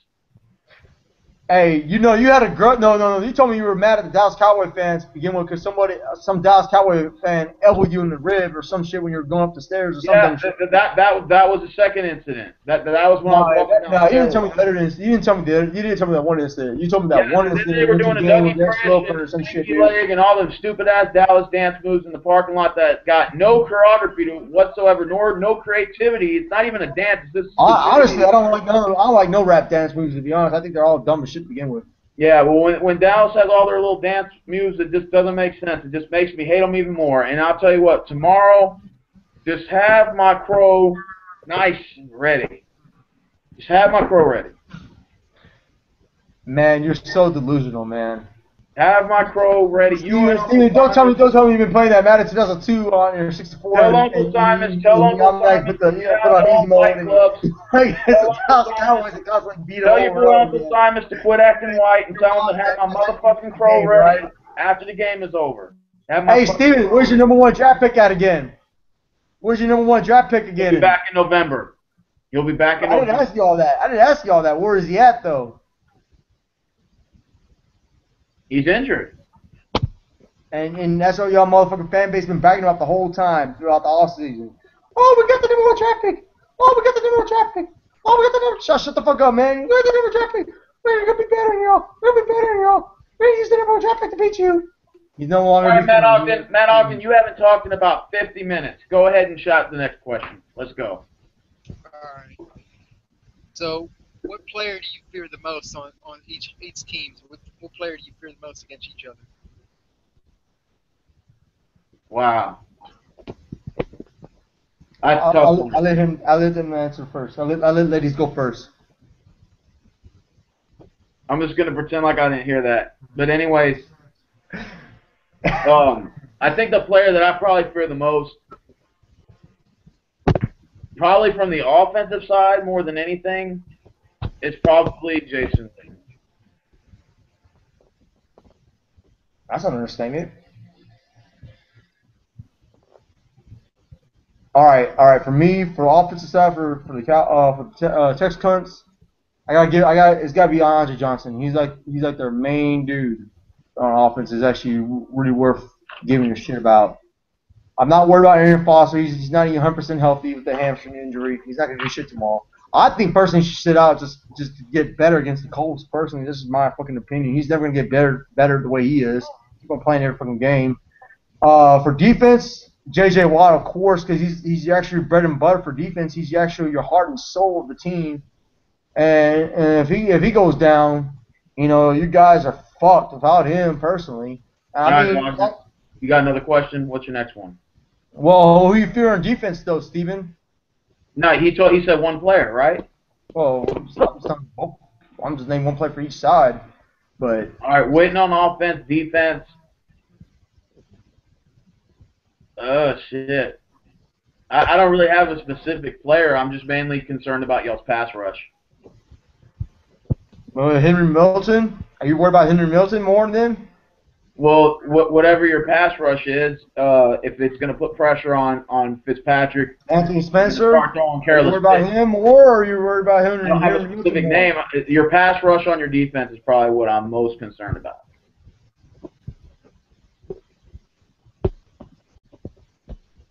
All right, what's the next question, Ogden? All right, so let's say like one of you guys are gonna have a chance. One of you guys are gonna lose. So what team do you think should be more worried if they lose? Should the Texans? You mean like who? Okay, who hits the panic button more with the loss? Yeah. I say Texans. I think us and the reason why I'm saying that, it's not just like the rivalry, about these two teams. We only play 3 times, whatever. Some people say it's not a real rivalry, so I mean, whatever. Once every 4 years, technically. But with this game right here, I think it's worse for us because I think the Colts are probably going to go 10 wins or more. So we have to fight to keep pace with them. And I think if we start losing early, and Fitzpatrick does have that 5-game sweep where he does his 5 games and kind of turns off, and then he goes back to struggling, this game could possibly be a determination factor if we're going to make the playoffs or not, or win our division. So I think you're never going to win that division, dude. Get that bullshit out of your head. You're not going to take the division from the Colts. And I think with the Cowgirls, see the blissful thing about them is they can go 8-8 and win their division, and that's awesome. That's their 13-3. That's awesome. Steven, how many times out of your fucking shitty ass division, how many teams have gotten in the playoffs before out of your shitty division? Well, one year we had 3 teams. We had Jaguars, Titans, and Colts go. Jaguars and Titans had the wild card. I think it was 2008, 2007, and the Colts won the division with Peyton Manning. And I remember that. I remember the Eagles, Cowboys, and Giants got in. I remember there's plenty of times in the mid 2000s and all the way up to 2010, 2 or 3 teams get in each time, just about. I'll give you that. Okay, fine. One time out of your whole division, you got multiple teams getting into the division in the playoffs. Okay, I'll give you that. Because Jaguars were kind of good back in the day. With David Garrard? They were solid. So. All right, what's next? They call the fuck off. Any more questions, Matt? So, what player do you expect to have a breakout game in this game? I say Terrence Williams still. You think you can have a breakout game? A breakout game? I think Terrence Williams, because he's gonna show everyone he's actually the real deal, like he did last week. And then DeMarco Murray's gonna be number 2 in line. All right, so Steven, I'd have to say DeAndre Hopkins is gonna have a breakout game. I think he's gonna get over 100 reception yards easily. I don't think that's gonna be a question. Also from the offensive side of the ball, Foster might not get the 100 yards. He might get around 75, 80, somewhere around there. But I do expect Andre Johnson to have a better game this time because he only had 4 receptions for 70 yards the last game against the Giants. And then the game against Buffalo, he was almost absentee. So I'm hoping maybe we'll see a resurgence of Andre Johnson this week. Maybe, possibly, he could have maybe a touchdown, maybe 80 yards, maybe 4 or 5 receptions, maybe almost 100 yards, a touchdown to add. It would be nice, but I think DeAndre Hopkins is going to do his thing still. I think he's easily going to get 100 reception yards. I'm expecting him to at least get 1 touchdown. So, all right, now this is your guys' chance to predict your opponent's record. So, if you could look at the end of the season, look at their schedules, what record would you give your opposing team? What record would I give my team or the opposing team? The opposing team. What would you give the Cowboys' final record? Well, I predicted Dallas first of all to go 9-7 before the season even started. All right. So then, Michael, what about you? What do you expect the Texans' record to be? Well, I honestly, at the very most, I give the Texans 4 wins throughout the season. But after this loss, I say they could probably get 6 wins total. I think they go 6-10, and that's just being honest. Because they're not going to make the playoffs this year. I'll tell you that right now. I picked it's between 7 and 9 wins. So I have one more over to 6. I got between 7 and 9. I preferably said 9, but I'm thinking maybe between 7 and 9 wins, somewhere around there. What's the next question, Ogden? Let's go. All right, so Pumped up. Now, looking at the record and everybody picks, how many people did they pick for the Cowboys? How many people picked for the Texans? You mean for the tournament picks? Yeah. Oh, that's a good question. Let's see. Mike, speaking of that, you didn't even do your picks yet. No, I didn't do my picks yet, but I guarantee you can mark me down for Dallas, though. Well, that's obvious. Let's see. I'm not gonna lie, I did pick against the Cowboys one time out of the tournament, and that was the year when New England went undefeated because I knew the Cowboys were not gonna win that game.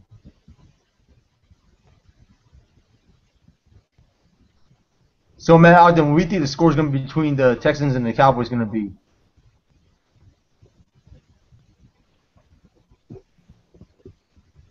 You don't know? So what I think the score is going to be? Yes, sir. All right. I honestly, I picked the Cowboys to win this game, and I think they're going to win by 14 points. How many? 14. I can't hear you, dude. Cause you're... It will be Dallas 35, the Texans 21. Okay.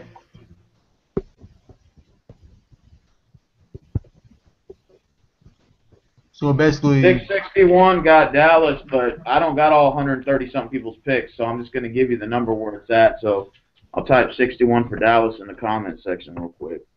All right, now I'm going to count Houston real quick.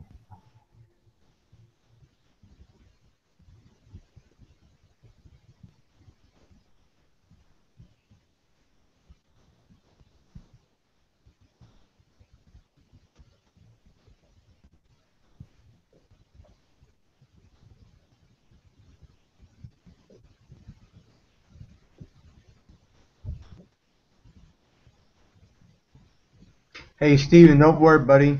You know what I'm gonna do for you though? I'm gonna go to Walmart, whatever, one day. I'm gonna get you your first Super Bowl ring. I'm gonna buy you one of those ring pops, and you put it on your finger, and you consider yourself a fighting Super Bowl champion team. Okay?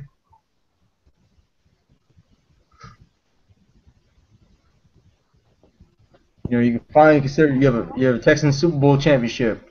One of those little All right, so far, I wrote it down right here. 61 Dallas, 52 Houston, so that's 3. That's 113. So I still need, 13 from 36? That's 23 for people you, left. Steven? 61 people picked Dallas, 52 picked Houston. That's 113, and I still need 136 picks total. So that's 136 minus 113 is what? Well, we're about to find out right now. 23 people. All right, so I still need 23 more picks, but based on the 113, I got 61 pick Dallas, 52 pick Houston. All right. Pretty close. One question before we get this before we get this face-off over with. Okay, what's the next one? What player do you guys expect on each side of the team? What player do you expect to have who should step up this game in order for you guys to win? What player should step up? Yeah. Fuck, I can answer that. Fitzpatrick.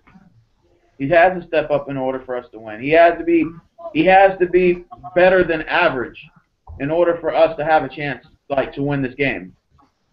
And that's really what it's going to come down to. But it's not going to just come down to is Fitzpatrick going to be better than average, but is the offensive line going to be able to block for him to be able to help him create the spaces in the spaces for the receivers to get open, and for him to get the ball to the open receivers. That's going to be our go-to guy. Fitzpatrick has to have a better than average game in order for us to win this game. All right, Michael Rand. Honestly, the player to step up, honestly, and he's kind of been quiet all year for defense, really, is Brandon Carr. I think he really needs to step up a little bit more in order to win this game. Because I know everyone's been giving him shit mostly throughout the whole year. He hasn't done shit, to be honest. He hasn't done nothing. But Brandon Carr needs to step up just a little bit more. And if he does, he can win this game for sure. You know, because I like to see him get a couple more interceptions from him for defense. Because he's been quiet all year, to be honest. Well, I wish you guys, your teams, the best of luck tomorrow. Hope for a good game, and that's pretty much about it. So, anybody else want to say anything else before we wrap this up? Yeah, fuck Dallas. Yeah, fuck the Houston Texans, man. Stop living in fucking sci-fi Fuck the channel. Fuck the cow bitches. Never fucking bandwagon fans. And all that The Mobile Phone Park. bullshit. Mobile Okay. Phone Park tomorrow. We're gonna win at AT&T Center. # Mobile Phone Park. Oh, that's okay. That's okay. You know, we already owned your ass in the No Rings Guarantee Stadium already, so it's okay, Steven. You're not gonna beat us. You haven't beat us yet in Arlington, so it doesn't matter. But dude, I'm telling you right now, Steven, you're Alright, so you're gonna be fucking mad, dude. Like you're gonna be so bad. I'm gonna tell you to calm down. I think it's going to be a close game. I think it's going to be a close game. I don't think it's going to be a blowout like you say it is. I think it's gonna be a blowout. Well, I hate to say this, but you're wrong. And I guarantee you, we're like Cowboys blog said, we're up by 10 points. You might as well hang it up because there's no way you're gonna come back and win that game. Well, Cowboys blog's an idiot for saying that, so he's a dumbass anyway. Alright, so this Okay, this we'll see. concludes, We'll see. Face-Off. It's Matt Ogden, Stephen Rose, Michael Rand. We're signing Fuck out. the Texans. Fuck Dallas. Fuck the Texans some more.